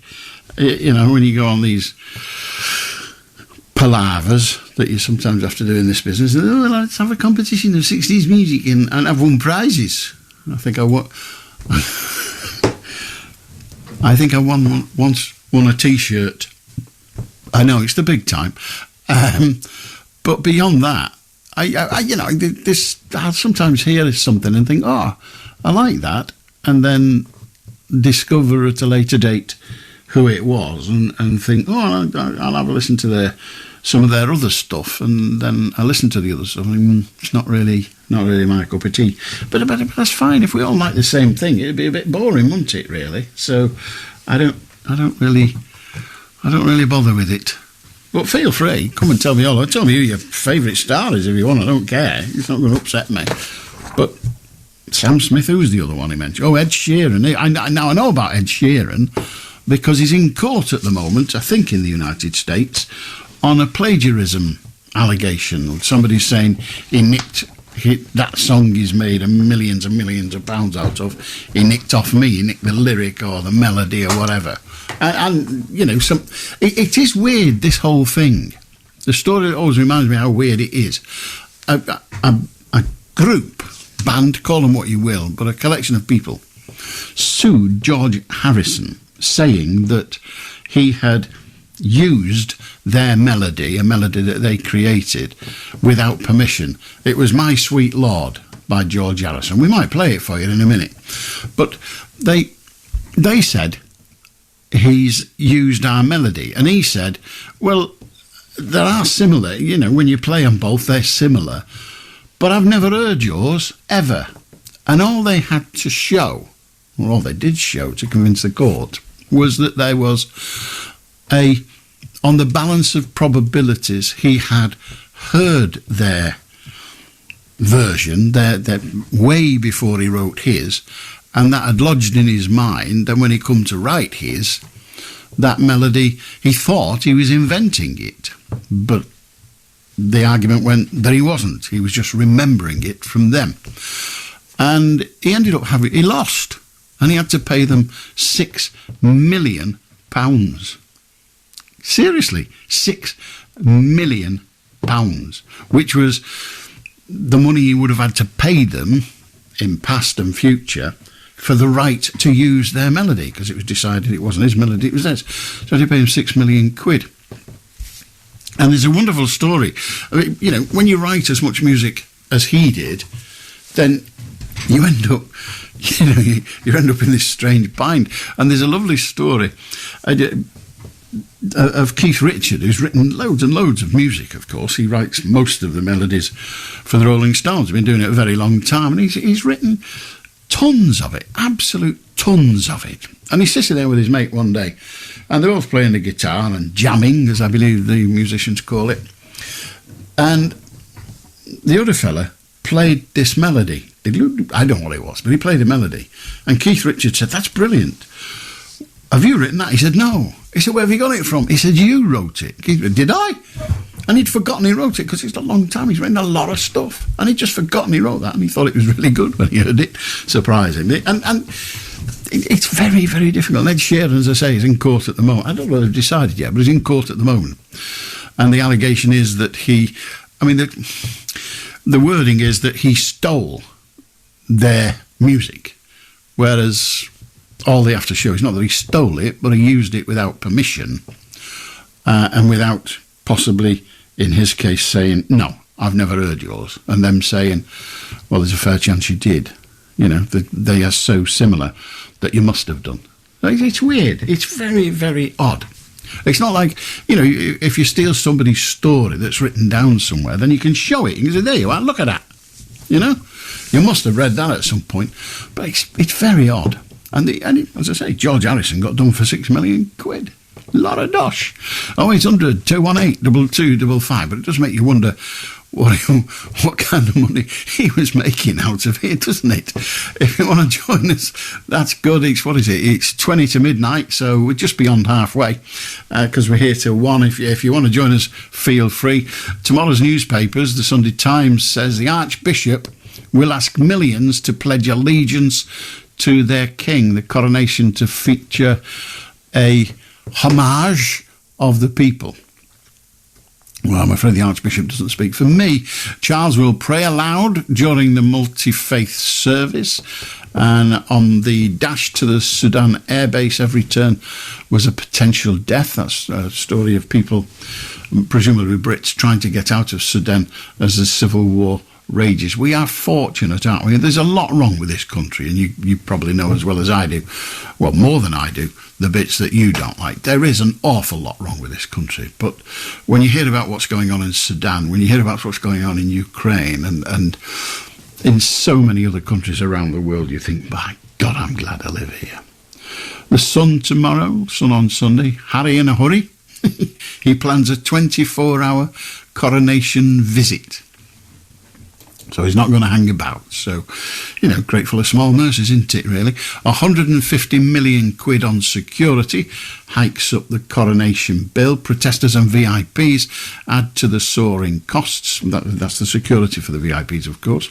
Total spend is set to be £250 million. And the Mirror reckons, the Mirror on Sunday, the Sunday Mirror, reckons they've got new details of the ceremony, which they're revealing in their paper tomorrow, so that could be interesting for royalists. The Mail on Sunday, we are all invited to swear our allegiance to the King. I think I'll probably give it a miss. William and Kate's love heart emoji to toast 12 years together. The Sunday Telegraph, DeSantis, I support Badenoch in her war on wokery. Pledge allegiance to the King from your sofa, says the Sunday Telegraph, and a picture of some guardsmen in their number 2 uniforms, not their best dress, but lifting their bare skins up in a cheer. Hip hip hurrah! Exactly. Hip hip hurrah! Yeah, big hats. BBC chairman should never again be chosen by the Prime Minister, says David Dimbleby. And he may be right. But somebody else read in the newspapers today, I think it was in The Guardian, but somebody in the paper said today that, OK, maybe he shouldn't be chosen by the Prime Minister, but he sure as hell shouldn't be chosen by the BBC either, because their argument was that he's there to keep the BBC on an even keel, and he can't do that if the BBC pick him. It would be as invidious as the Prime Minister picking him or her. That's what the person was arguing today. I don't know any way at all. I've never met a BBC chairman. Well, I have actually, years and years ago. I met a bloke called Marmaduke Hussey, who was the then BBC chairman. And he was a jovial sort of a guy.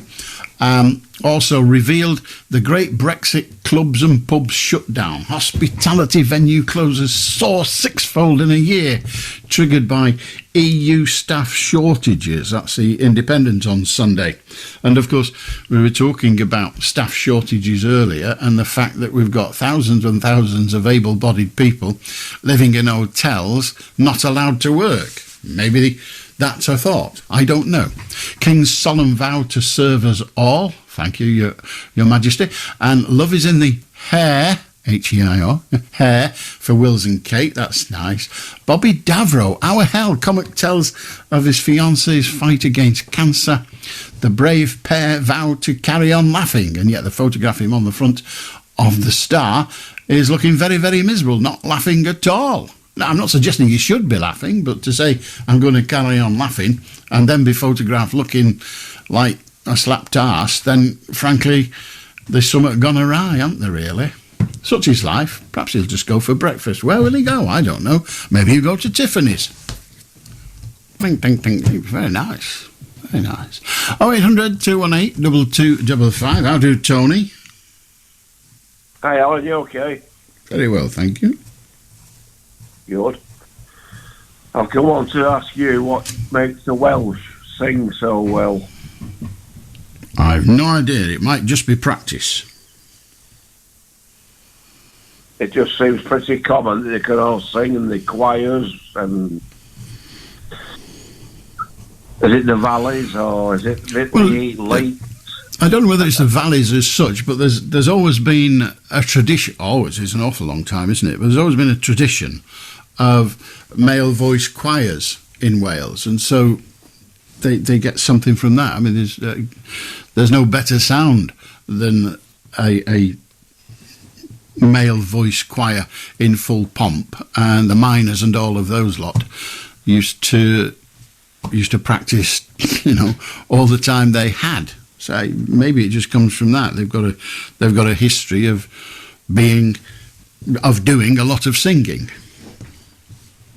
They've got a lot of individual lady singers as well that have been brilliant. Mm. I don't know where they've got it from, though. Well, you might have had the answer. Well, I've not got the answer to. I'm not got the answer to anything. All right, Alan. You mentioned something about not Busby's, bearskin hats. Are they called Busby's? There might be. I thought they were called Busby's. Well, is it real bearskin or is it just a name? I think it used to be real bearskin, and it might still be. I seem to have read somewhere that they buy the pelts of black bears that have been culled. So they're not killed for their fur or reared for their fur, but they every now and then cull them, like they do with wild deer in this country and various other creatures, to keep the numbers down and to keep the balance of nature. Yeah, it's a bit naughty, isn't it? In what way is it naughty? Killing bears that are doing nobody any harm. Well, living their own life. Well, sometimes you have to, because mankind has taken over great swathes of the planet, then the creatures on the planet are not left to their own devices. They are infringed with by man, and so they get imbalanced. And in some Canadian provinces, they kill them so that they won't starve to death, because there are too many of them and there isn't enough forage and predations for them to survive. So if they don't cull them, there will be too many, and all of them will struggle to get food and therefore will die. Yeah, you mentioned culling, and you just said Canada. They cull the seals in the thousands and millions, don't they? Well, I don't think that was a cull in the days when they were doing it. with all those shocking pictures. I think they were doing that just for the purpose of selling their fur. I don't know whether it was a cull, but Fish in the sea. I'm sorry. I think they were doing it to preserve the fish in the sea because the seals were eating them all. I don't think that was what was going on then, but that might be what's necessary now. But to go back to the black bears, they are culled because if they are not, there will be too many, and there's not enough food to go round. Well, what can't the humans eat that the black bears eat? I don't know what the humans eat that black bears eat, but the land that black bears used to hunt in is much smaller because human beings have built roads and cities and places. And so the land that the black bears occupy is smaller, so they can't all have all the children that they naturally have and still feed them all. It isn't possible. There isn't enough land for all the creatures that live on that land that they eat. That's good. It's going back to the human race. It's just wrecked the planet. Well, yes, but they have. They've wrecked the planet and they've caused serious problems for an awful lot of species. And as I say, the black bear is culled. They're not killed so that they can sell the fur, but they are culled, and once they're dead, you might as well sell the fur. Yeah. Well, they cull everything, don't we?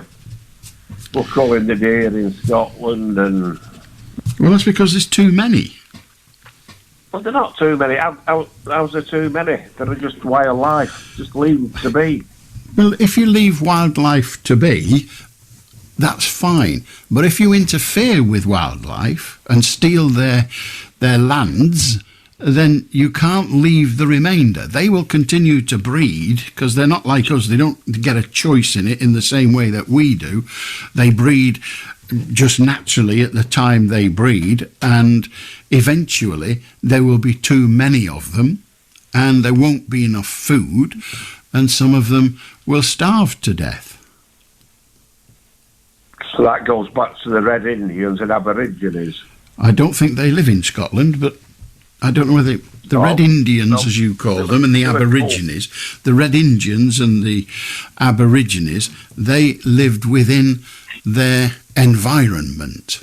It's when the rest of us started to urbanise the environment and built roads and towns and cities and the Lord knows what else. That's what I'm saying. So they were culled for the sake of what?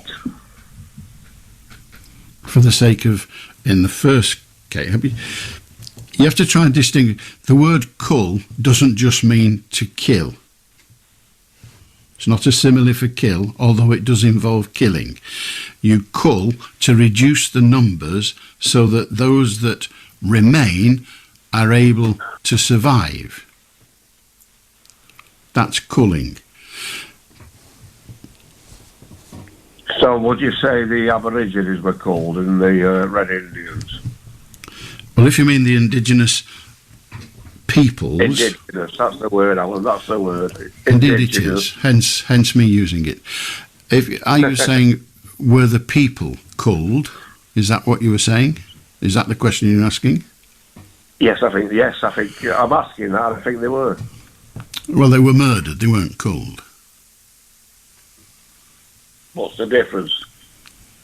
Culling and murdering? In outcome, no, they're dead.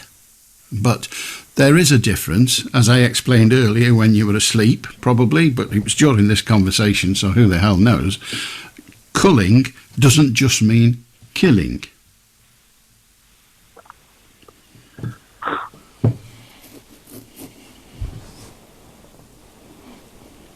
I'm listening. Well, you weren't last time, so culling is killing. Culling is killing, but that is not all it is. So, what? Go on then. If you're driving along in your motor car and you crash, and during the course of that collision you kill somebody, have you culled them? No. Right. So you do know there's a distinction. Now go and work the rest out for yourself. I'll do Beverly. Alan, you always have me laughing, you know. Anyway, it's a good job I'm not distracted and I don't know what I'll say. Anyway, did you say that Prince Harry was in the Sun newspaper tomorrow? I might have done. Over to the coronation, and then he'll be flying back. Well, he'll certainly be coming over for the coronation. He'll certainly be flying back. And the newspaper that I quoted it from said that he'll be... Yeah, it's the Sun on Sunday. They said he plans to fly in, go to the coronation and fly home. I wonder what the talks between the two of them, Harry and Meghan, would have subsided about this coronation, because in the papers they said that the kids, his two children, were too young to come to the coronation. Mm-hmm. I can understand, because they are only babies type of thing, but I wonder how Meghan's feeling about him coming over, because that day is Archie's birthday. So is that why he's sort of coming over to satisfy his father and then having to rush back because it's Archie's birthday? It could be that. It could just be that he doesn't want to hang around and he'd rather be at home.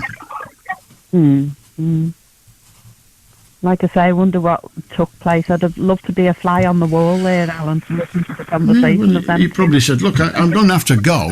And she said, yeah, of course you're going to have to go. It's the coronation. You're part of the royal family, whether you like it or not. Of course you're going to have to go. It's very important that you're there.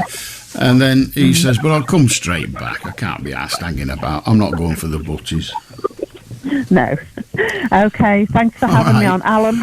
I'm glad that you're staying, Alan. Okay, well, good.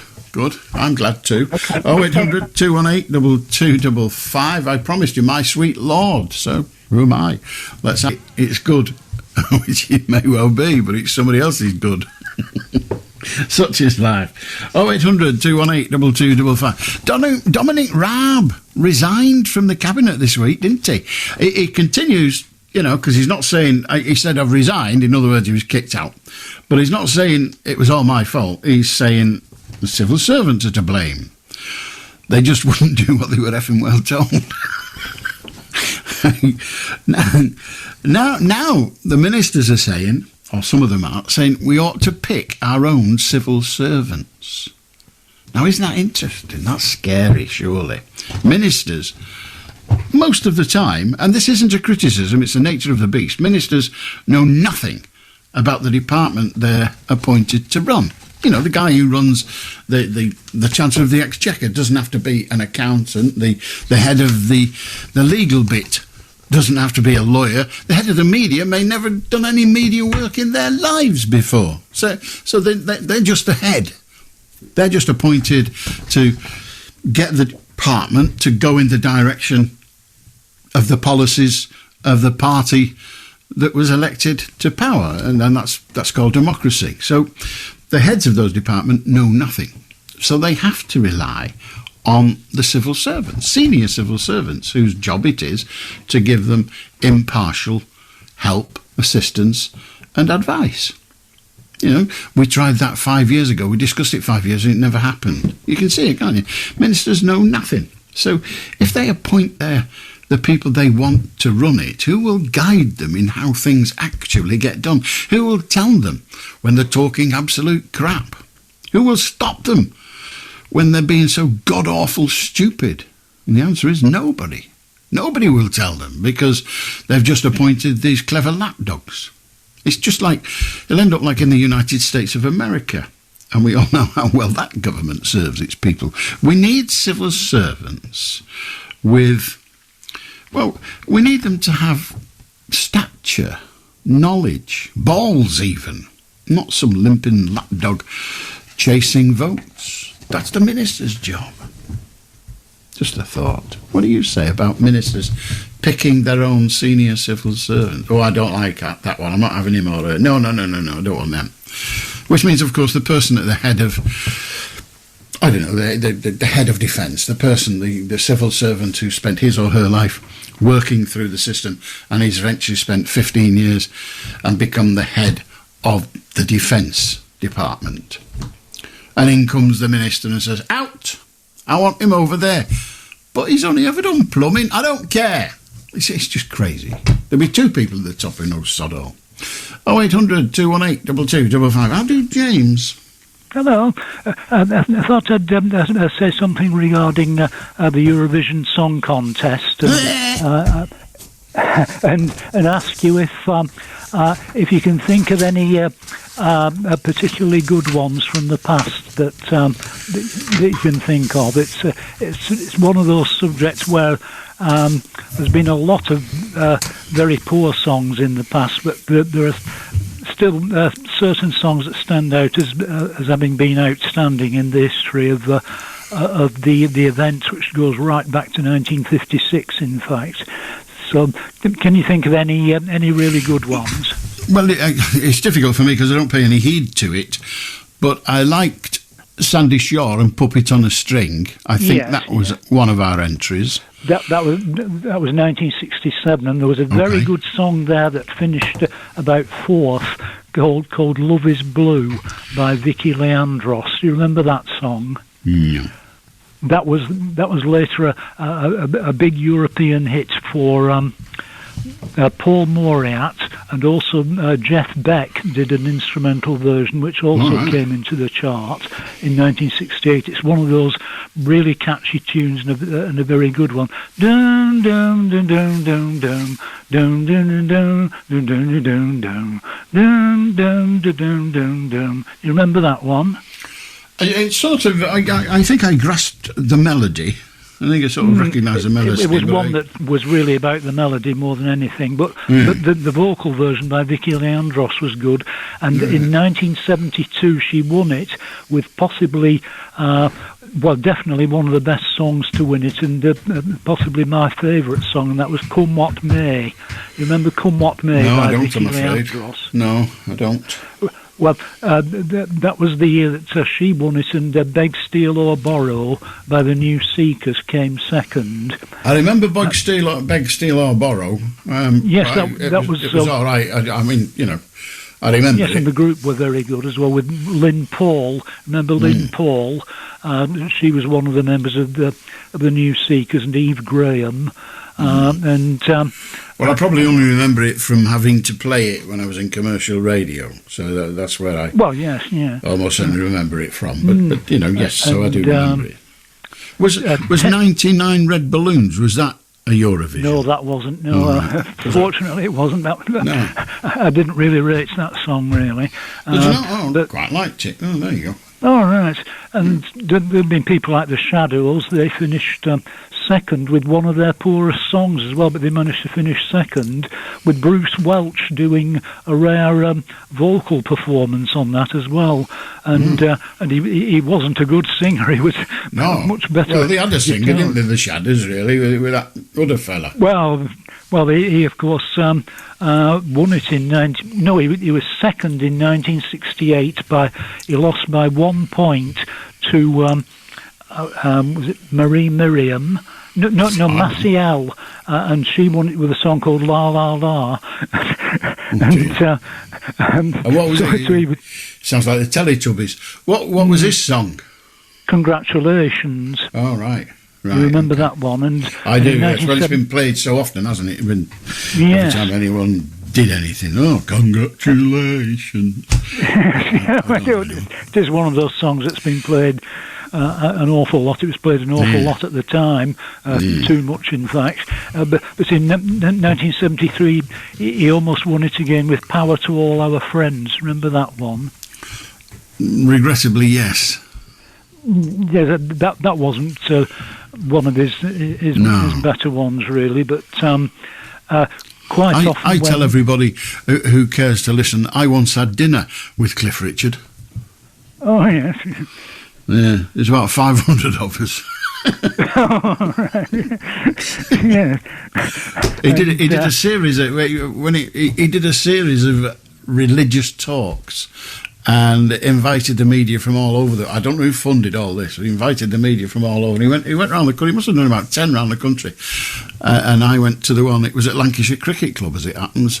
And he gave a talk. And he was quite an interesting talk. I mean, I don't have a religion, but he's absolutely absorbed in his, which is fine.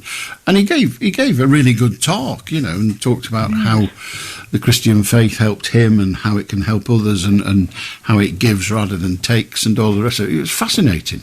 But as I say, there was another 499 of us. It wasn't intimate. What sort of year would that be? Oh dear God, I don't know. It's more than 40 years ago. For instance, would it be around the time when Sue Barker was his girlfriend? Oh, I don't know. That's out the running for me. I have no idea. That was in the early 80s.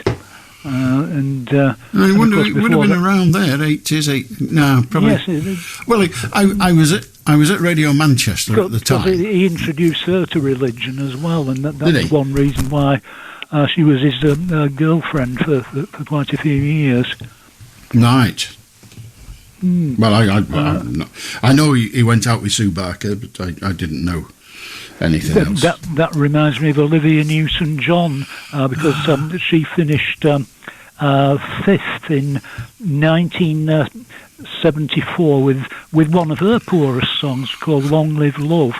If she'd have had one of her better songs, it might well have won it. But that was the year that ABBA won with "Waterloo." When it was held in Brighton. I mean, no one was going to knock that off the top, was it? That was a hell of a performance.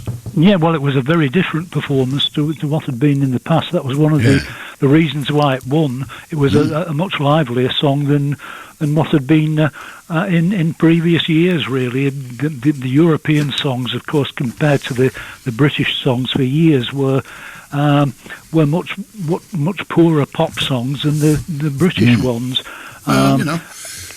Everyone to their own, as it were. But I mean, ABBA were mega talented, weren't they? ABBA were up there with the Beatles, So that's right. It unfair putting anyone up against them, really.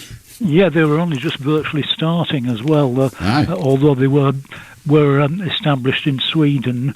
But Waterloo was quite a change when they appeared, and Katie Boyle was the presenter on that occasion. Remember Katie Boyle? I do remember Katie Boyle, yes.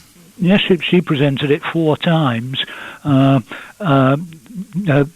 Usually after a British win, because the following year it was held in Britain when the United Kingdom won it, and she died only in 2018 when she was 92. But she was a very popular presenter, as you know, really. And not doing real work doesn't have to keep you going, does it? James, thank you very much. Eurovision is almost upon us. I don't even know what songs are in it, but it's almost upon us. It's going to be a fantastic week in Liverpool. And BBC Radio Merseyside are understandably up to their eyes in it and doing fantastic work around it. Just brilliant work going on, which is brilliant. Our colleagues in Merseyside, superb, absolutely superb what they're doing. 0800 218 2255. Want to join us, you can. Pick up your phone, have your say, and how right and proper that it goes to Liverpool, which is one of the great music centres of our world, isn't it? And I don't just mean pop music. They've got classical music, they've got all sorts of music. Some great folk clubs used to be there, and it's just music is part of the sort of bones of Liverpool, isn't it? Fantastic. 0800 218 2255. It's getting on for 20 past midnight. We're here till 1. How do Helen? Hello, Helen. Oh, Helen, high water has gone. Such is life. Speaking of high water, well, we're not, but we're heading out that way. We're in the mountains. Hey, before we do, I watched I don't know what it was called. I watched a programme on the telly today. I ought to know what it was called. It was a physicist, a woman physicist, who studies colour. Colour. And how we come to have colour. And it was stunning. it was half the programme, so there's a second part, and I'm going to watch that as well. I've never heard of the woman before, but I just watched it, and I thought, it's on. I turned it on. This woman was talking about colour, and I thought, this is fascinating. It was brilliant.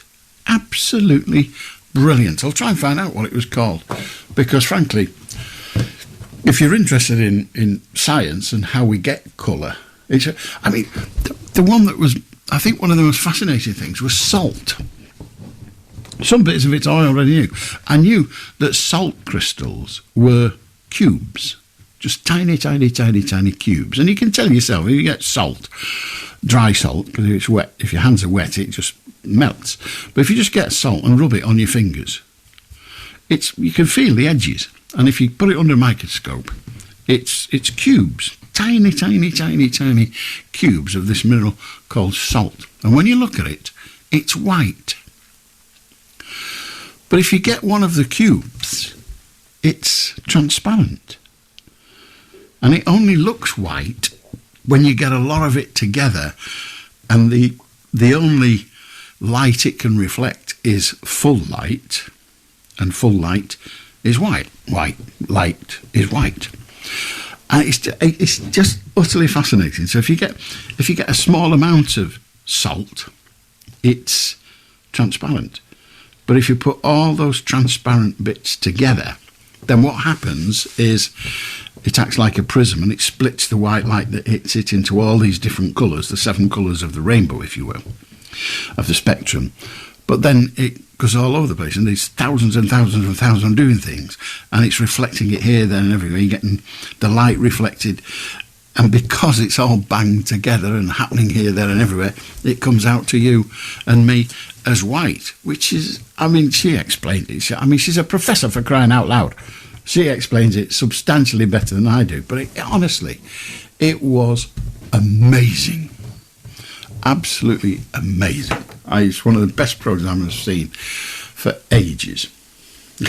I know. I'll try and find out what it was called. 0800 218 2255. If you watched it, ring in and tell me what it was called, for crying out loud.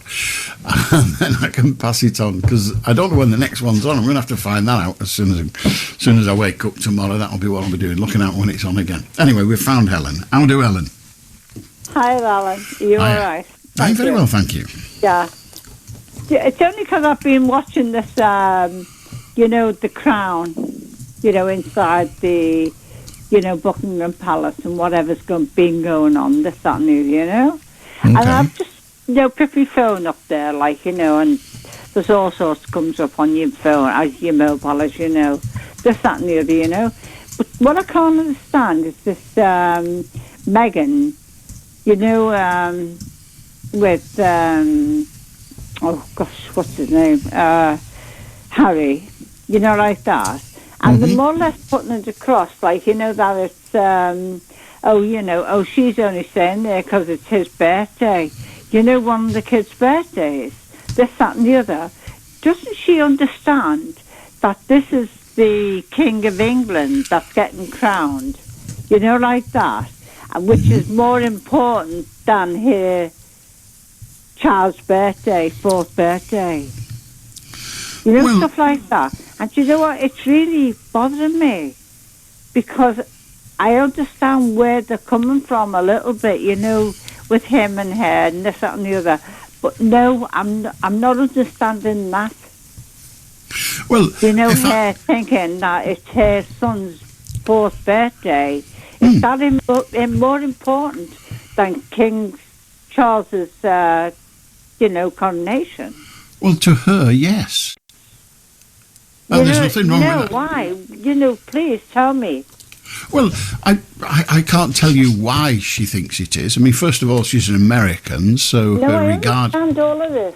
I understand. Oh, well, I won't bother telling you then. You asked me to tell you, and then when I started, you told me you understood. Sorry, go on.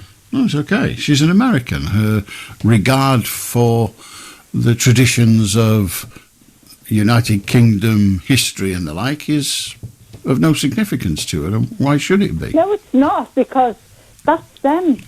She's here. She chose to marry him. right? Well, just because you marry So what somebody, you're coming into. just because you marry somebody doesn't mean you take on their values. I mean, it's so easy. He could take on her values and say, I'm having sod all to do with the royal family. You can stick your coronation up your bottom. I'm stopping in California. I understand all of that. I really do. Well, what is and it? I know where you're coming You from understand here. what is it then that you don't understand? I So we don't can try and work on understand it. that Prince Charles's coronation is more important than a baby's fourth year, birthday. Let me tell you something that you might find interesting. If my father had been invited to a coronation and he had a darts match, he'd say, I can't go, I've got a darts match. Well, there's a coronation, and he'd say, I don't give a sod, I've got a darts match. Much more important than that crap. So not everybody thinks the coronation is something that we should all care about. I understand all of that, Alan. I really do. I'm fascinated that every time I tell you something, you say, I understand that, and then you say, but I don't understand why Meghan doesn't care about going to the coronation. Why the hell should she? I think she does want to go to it, really. All right, so now not only is she thick, and doesn't understand, she's a barefaced liar as well. Do you think so? No, it's you that said it. I think she would love to go to the coronation. Right, so she's lying when she says she doesn't want to. Okay, when she says I don't want to go, I've got something more important to do. You're saying she's lying. No, she never said I've got something more important. She's lying by her. She's more or less just said she's demonstrating. Well, she's demonstrating by her action that she thinks staying in America on that particular day is a better choice for her than coming to the United Kingdom. Do we agree on that? No. We don't agree. I really don't, because I think something here, I'm because it upsets me that William and Harry are, as Odin and his dad and whatever, and that upsets me as well, and I think Harry would have loved her to be there with him, stuff like that. Fine, so now they're both liars. As long as we've established that you think... As long as we've established that you don't think either of them have got a bloody clue what they're doing. No, don't worry, I've been keeping up with it all. And yet you keep saying to me, I don't understand it. You don't have to understand. They're grown-ups. They make their own decisions. You like the royals, she doesn't. Ta-da. Now do Clinton. Oh, hi, Alan. Hi, Alan. No, I am, yeah. What you want to talk about? Yeah, I heard you say something about a professor that... something about sound earlier on. No, it was about colour, but go on. Right, this is what I'm saying. Now, this person was asked, what does the colour green sound like? And they put a note on something, and that was the colour green. He said, what does blue sound like? So another note was done, and that was the colour blue that was perceived. Right. Well, that's what you wanted to know about on the programme. No, I wanted to know the name of the programme. It was on BBC 4, and it was called Colour, the Spectrum of Science. Yeah, and that's what I'm saying. Yeah, that's all. I read it as well, heard it. Anyway, that's all I wanted to say. Well, thank you. Colours have sounds, according to these people. Okay, that's it. I suppose everything has a sound, in that everything has its own sort of, for want of a better expression, currency. And so it will... Sorry? Sorry, go on. Well, so it will have a reverberation of its own, because sound is just a different wavelength than light, so it will have a different sound. But we, in ordinary circumstances, can't distinguish between blue and green audibly. Yeah, but doesn't it sound daft when you say, what does green sound like? And then a note will come up, and that is green. What does blue sound like? I don't think it sounds daft. No, weird then, sorry. Or even weird. It's just a different way of experiencing things. The next thing you'll be saying, we're living on two different planes.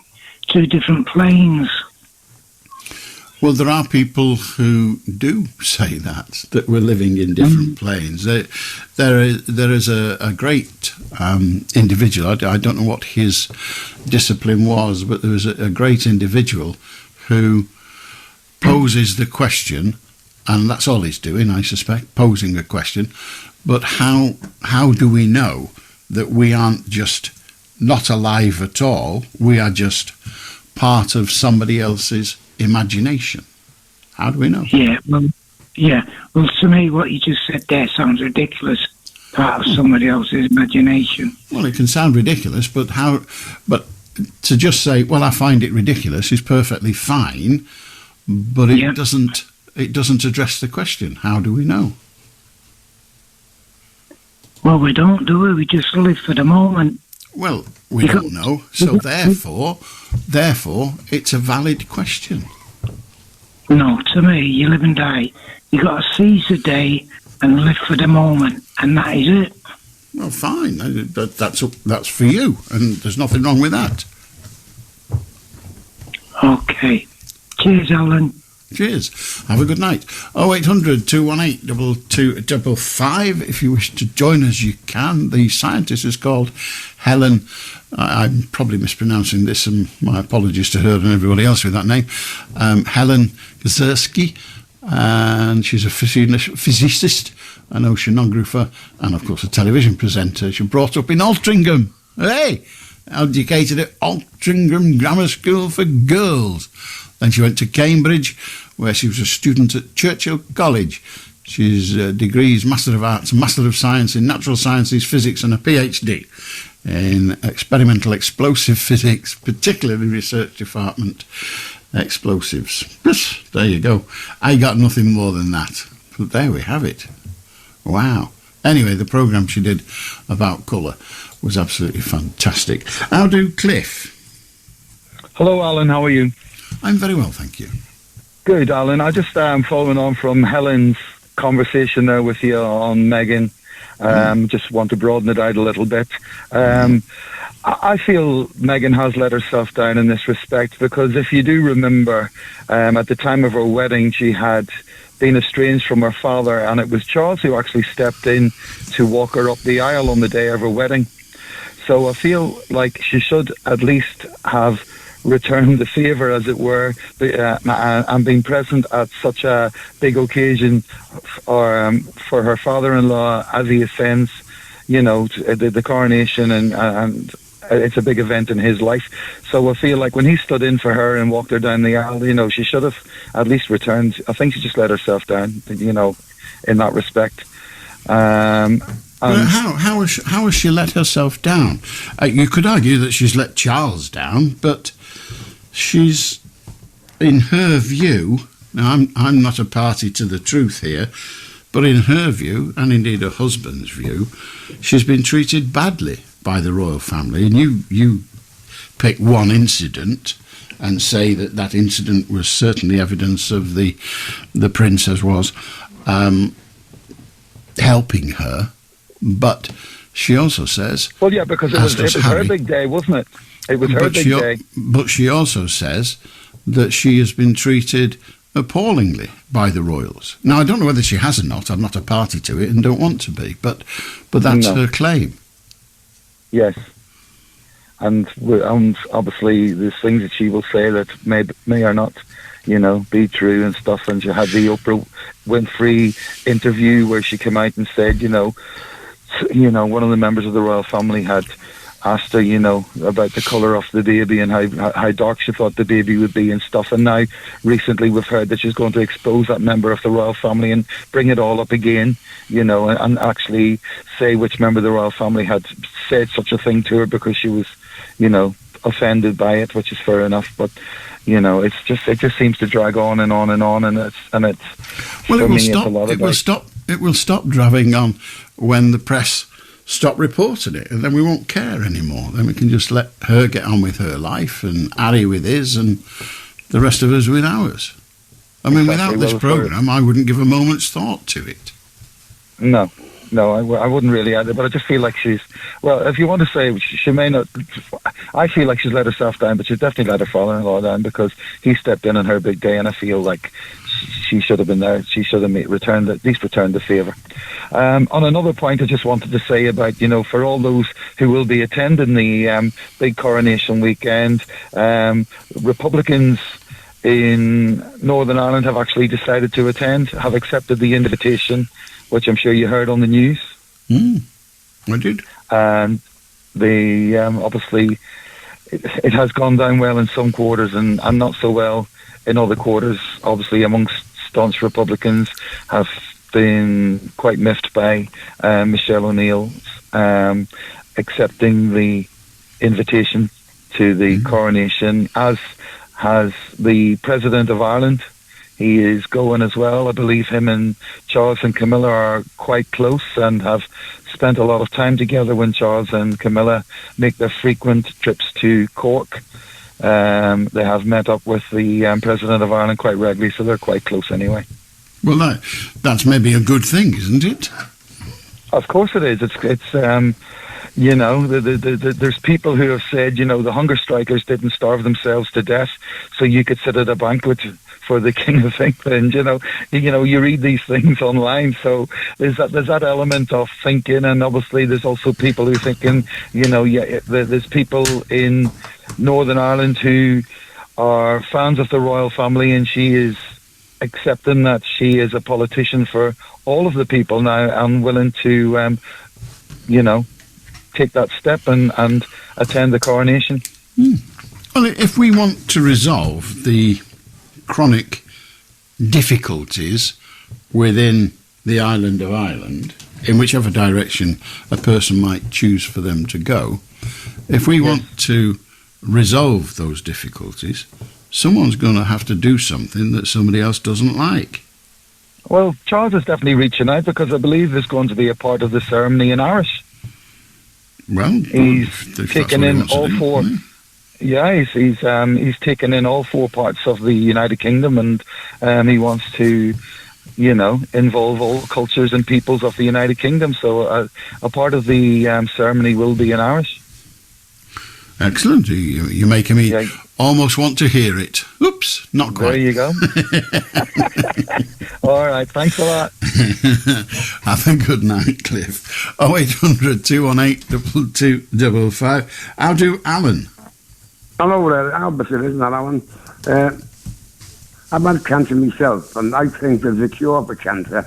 I told the doctor in Clatterbridge that they've had a cure for cancer. You send rockets to the moon and everything else. I think we've got a cure for everything. And the doctor said, well, he could be right, but if you let everyone know at the cure for cancer, there'd be too many people on Earth. Am I right? I don't know, I wasn't there. What do you think? Well, I know it should be funny, mate. I'm just telling you, I think they've got a cure for cancer. Like you were talking about being cold before animals. I think they're usually saying to human beings, because I think we've got cures for everything.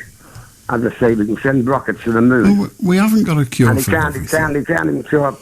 We haven't got a cure for everything. Problem. We haven't got a cure for everything. Oh, every illness I think we have. We haven't got a cure for the common cold.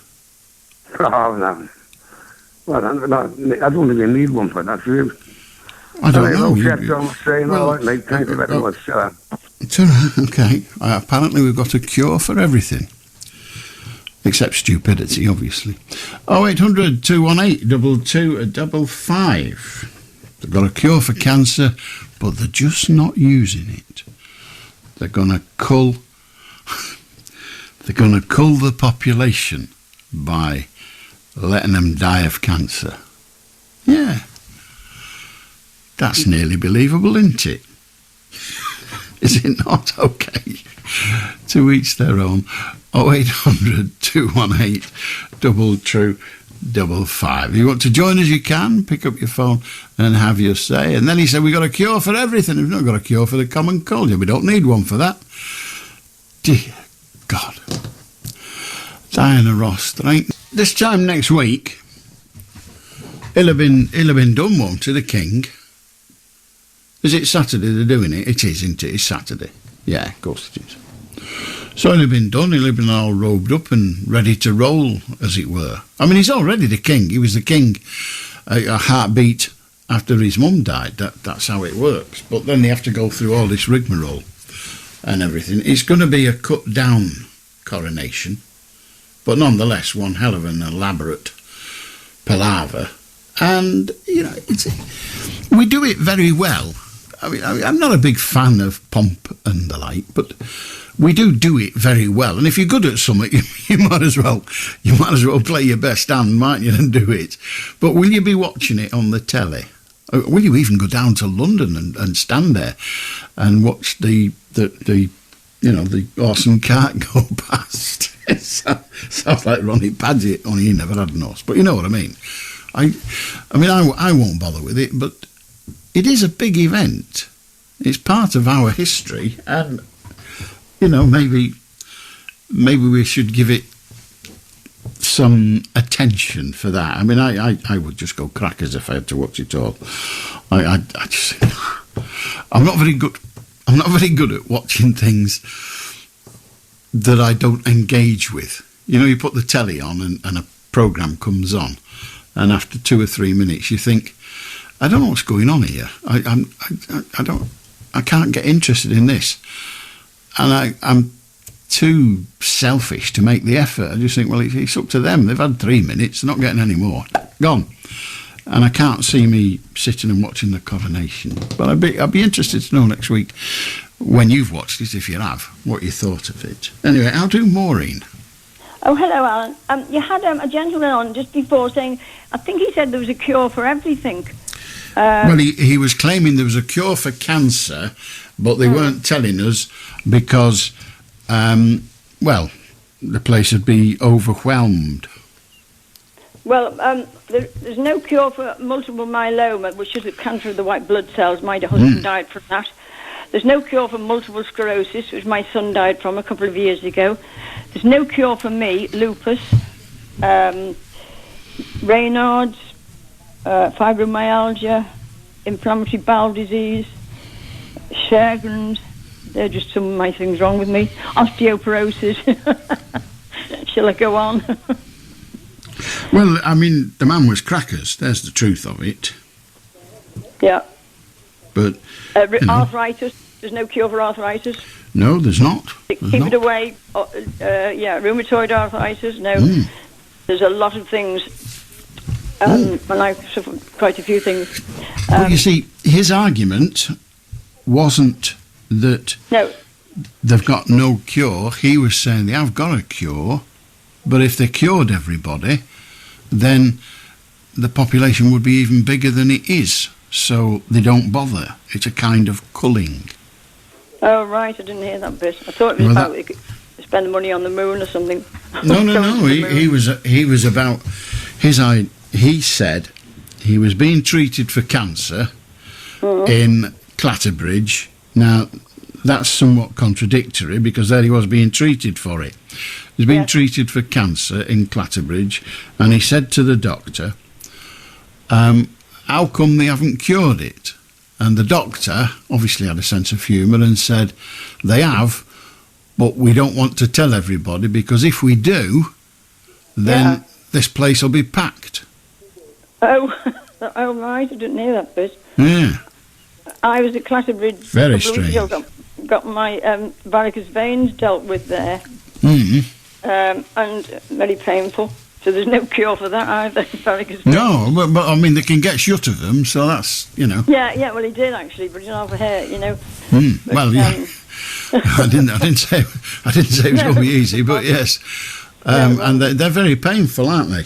Oh, God, well, having this injection, I thought it was a local anaesthetic, but they just puncture you on every vein they see and put some foam into it. Yeah. And gradually, as it got further up my leg, by the side of my knee, I mean, I did yelp out. And he said, have you had enough They just now? put foam in it. That sounds like when they're putting your new windows in, because they hold them in with foam now, don't they? Yeah, everything. I had it filled together with foam.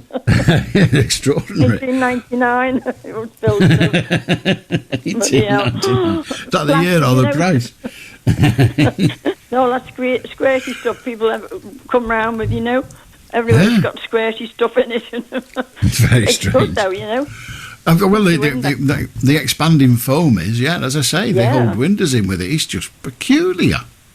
Yeah. Well, my windows are very old. And also, we've had ours all refurbished, so I know all about that. God bless us, that was a job and a half. 40 years ago, over 40, but now the seal has gone in a lot of them again. Yeah, well, double glazing. Yeah. Well, he put triple glazing now, but so the seals and you can't see out really. It looks like it's fog. But I'm not paying out again. I've paid too much. Yeah, well, you get to a stage, don't you, where you think. I remember. I remember my dad. The carpet at my dad's house. Well, my mum had died by then. Was getting a little bit worse for wear. And I said to him, "I'll buy you a new one."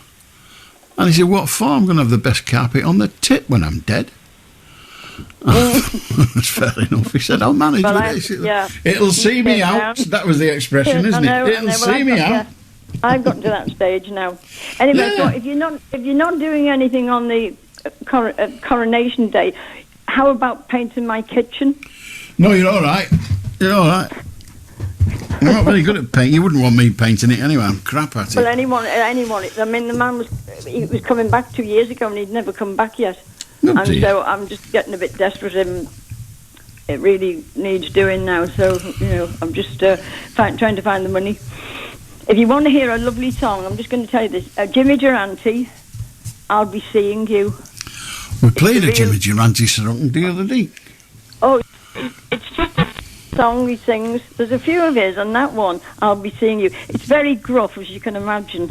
Well, that's how he sings. That's his, it's the sentiment, yeah. It's lovely, yeah. We actually played a Jimmy Durante song a couple of weeks ago. Oh, right, I didn't hear that, yeah. I know. I get a lot of music on my tablet. I've got a tablet and I just put something in and there it is, And I play a lot.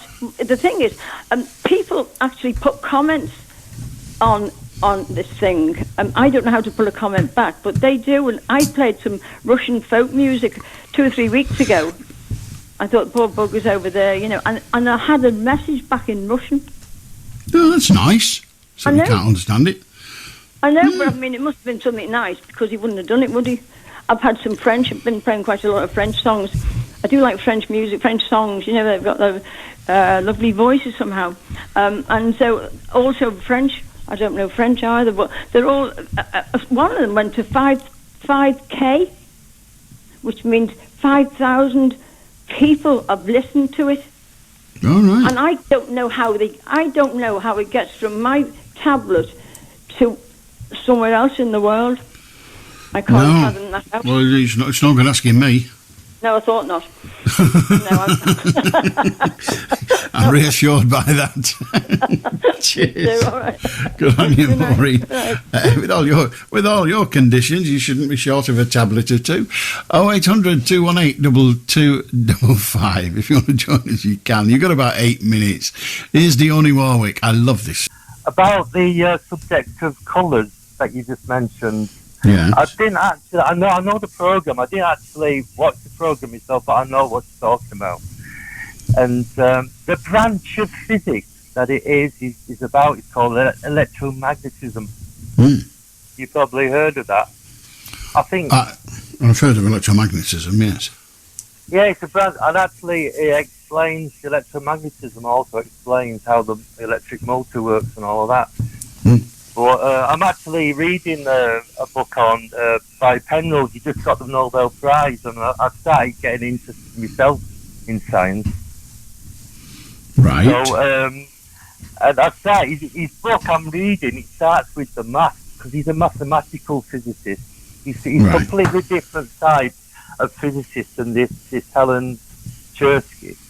Is she Polish or something? She was she was born in Altrincham, so I don't know what her antecedents are, but her name is certainly sounds Eastern European anyway. So this Penrose book, so this is electromagnetism, and it's the first. It explains colour. This electromagnetism about photons and that. So it explains the colour. But this is it was the first quantum field theory, the first ever, because there's quite a few. And I'm actually interested in this physics prize, which is kind of, you've got to find the math behind the generalization of this quantum field theory called the Yang-Mills theory. And if you can actually get the math, find the math for this, which is, it's like not the first quantum theory, but if you can find the math for it, you can get $1 million. Oh, right. I'm very money oriented. I'll start looking immediately. Well, it's called the Millennium Prizes. It's a math prize, and there's about 6 altogether. And if you can solve any one of the 6 prizes, you get $1 million. But you've got to publish it, and then you've got to let it ruminate in the mathematical community for 2 years. Right. And if everyone thinks it's all right, so then they'll give you like $1 million. I'll be dead by then. I'll be dead as well. Alan, I'm 58. I might be dead or retired. Yeah, we best not bother. Come on, you can do it, man. I think you can get it. You can sort it out. Yeah, I could sort it, no trouble. It's just, I'm not going to bother because I'm I do indeed. I do. I'm fully informed. Paul, we've got to go. You can hear the music playing. That means we've got to go. But good on you, Paul. Good to talk to you, mate. And yes, I understand colour. If only. There's very little I understand. If you want to join us, we will be back tonight, of course, Sunday night, 10 o'clock. You're more than welcome. The telephone number will be the same as it ever is. Who the team will be, well, it's always a surprise to me, so we'll just have to wait and see. But I'll certainly be here, unless the Grim Reaper takes me. How cheery. I've been Beswick. You've been brilliant. See you tonight at 10. Till then, ta-ra. Have a good Sunday. BBC News at 1 o'clock. This is Matthew Carter. Sudan's army says it's launching a major attack from all directions on the capital Khartoum as it attempts to retake areas held by the rival Rapid Support Forces. Large numbers of people have fled to the coastal city of Port Sudan to try to leave the country. Jamila Al-Motassim and her family escaped fighting in Khartoum. She described the scenes in the ports. The city is overcrowded with foreigner people, all nationalities. You can't find a room. People are all over the streets, all over the mosques, sleeping on the floors, sleeping outside on the streets. The UK Foreign Office says the final RAF evacuation flight from Sudan will depart tonight after bringing nearly 1,900 people to safety. The Royal College of Nursing has granted exemptions to London's Great Ormond Street Hospital for the next strike by nurses in England, which starts this evening. The renowned Children's Hospital had expressed serious concerns about patient safety during the walkout and declared a business continuity incident. A number of health trusts have warned that the strike will cause major disruption. Police in Texas are searching for a man who shot dead 5 of his neighbours after they asked him to stop shooting practice so their baby could sleep. The authorities believe the suspect is hiding in woods near where the attack took place in a small town north of Houston. People watching the coronation will be asked to swear allegiance to the king, with the public given an active role in the ancient ceremony for the first time in history. Other firsts will include the involvement of leaders from the nation's different faith groups. The Archbishop of York, Stephen Cotterill, says he hopes the event unites the country. I hope people will sing and raise a glass and say a prayer and join in, and also join in the other things that are happening around the coronation, the street parties, but also on the Monday, the big help out. That again strikes that note of service. It's a time for us all to get stuck in. Football in the Premier League, Brighton recorded their biggest ever top-flight victory, beating Wolves 6-0. But Brighton's manager, Roberto De Zerbi, said he wasn't being complacent. We have to play another 7 games. And the most important is to keep our style, to show our quality, to help our young players to progress, to make happy our fans. Because today, I think it's a proud for them to watch their team playing like this. Elsewhere, Brentford came from behind to win 2-1 at home to Nottingham Forest. Crystal Palace left West Ham United in relegation trouble after a 4-3 win at Selhurst Park. And in rugby union, England's women secured the Six Nations Grand Slam, beating France 38-33 at Twickenham. Wales ended their best tournament in 14 years with a 5-try victory over Italy. And Scotland thrashed Ireland 36-10 in the final game of the 2023 tournament. And that's the BBC News. It is 3 minutes past 1.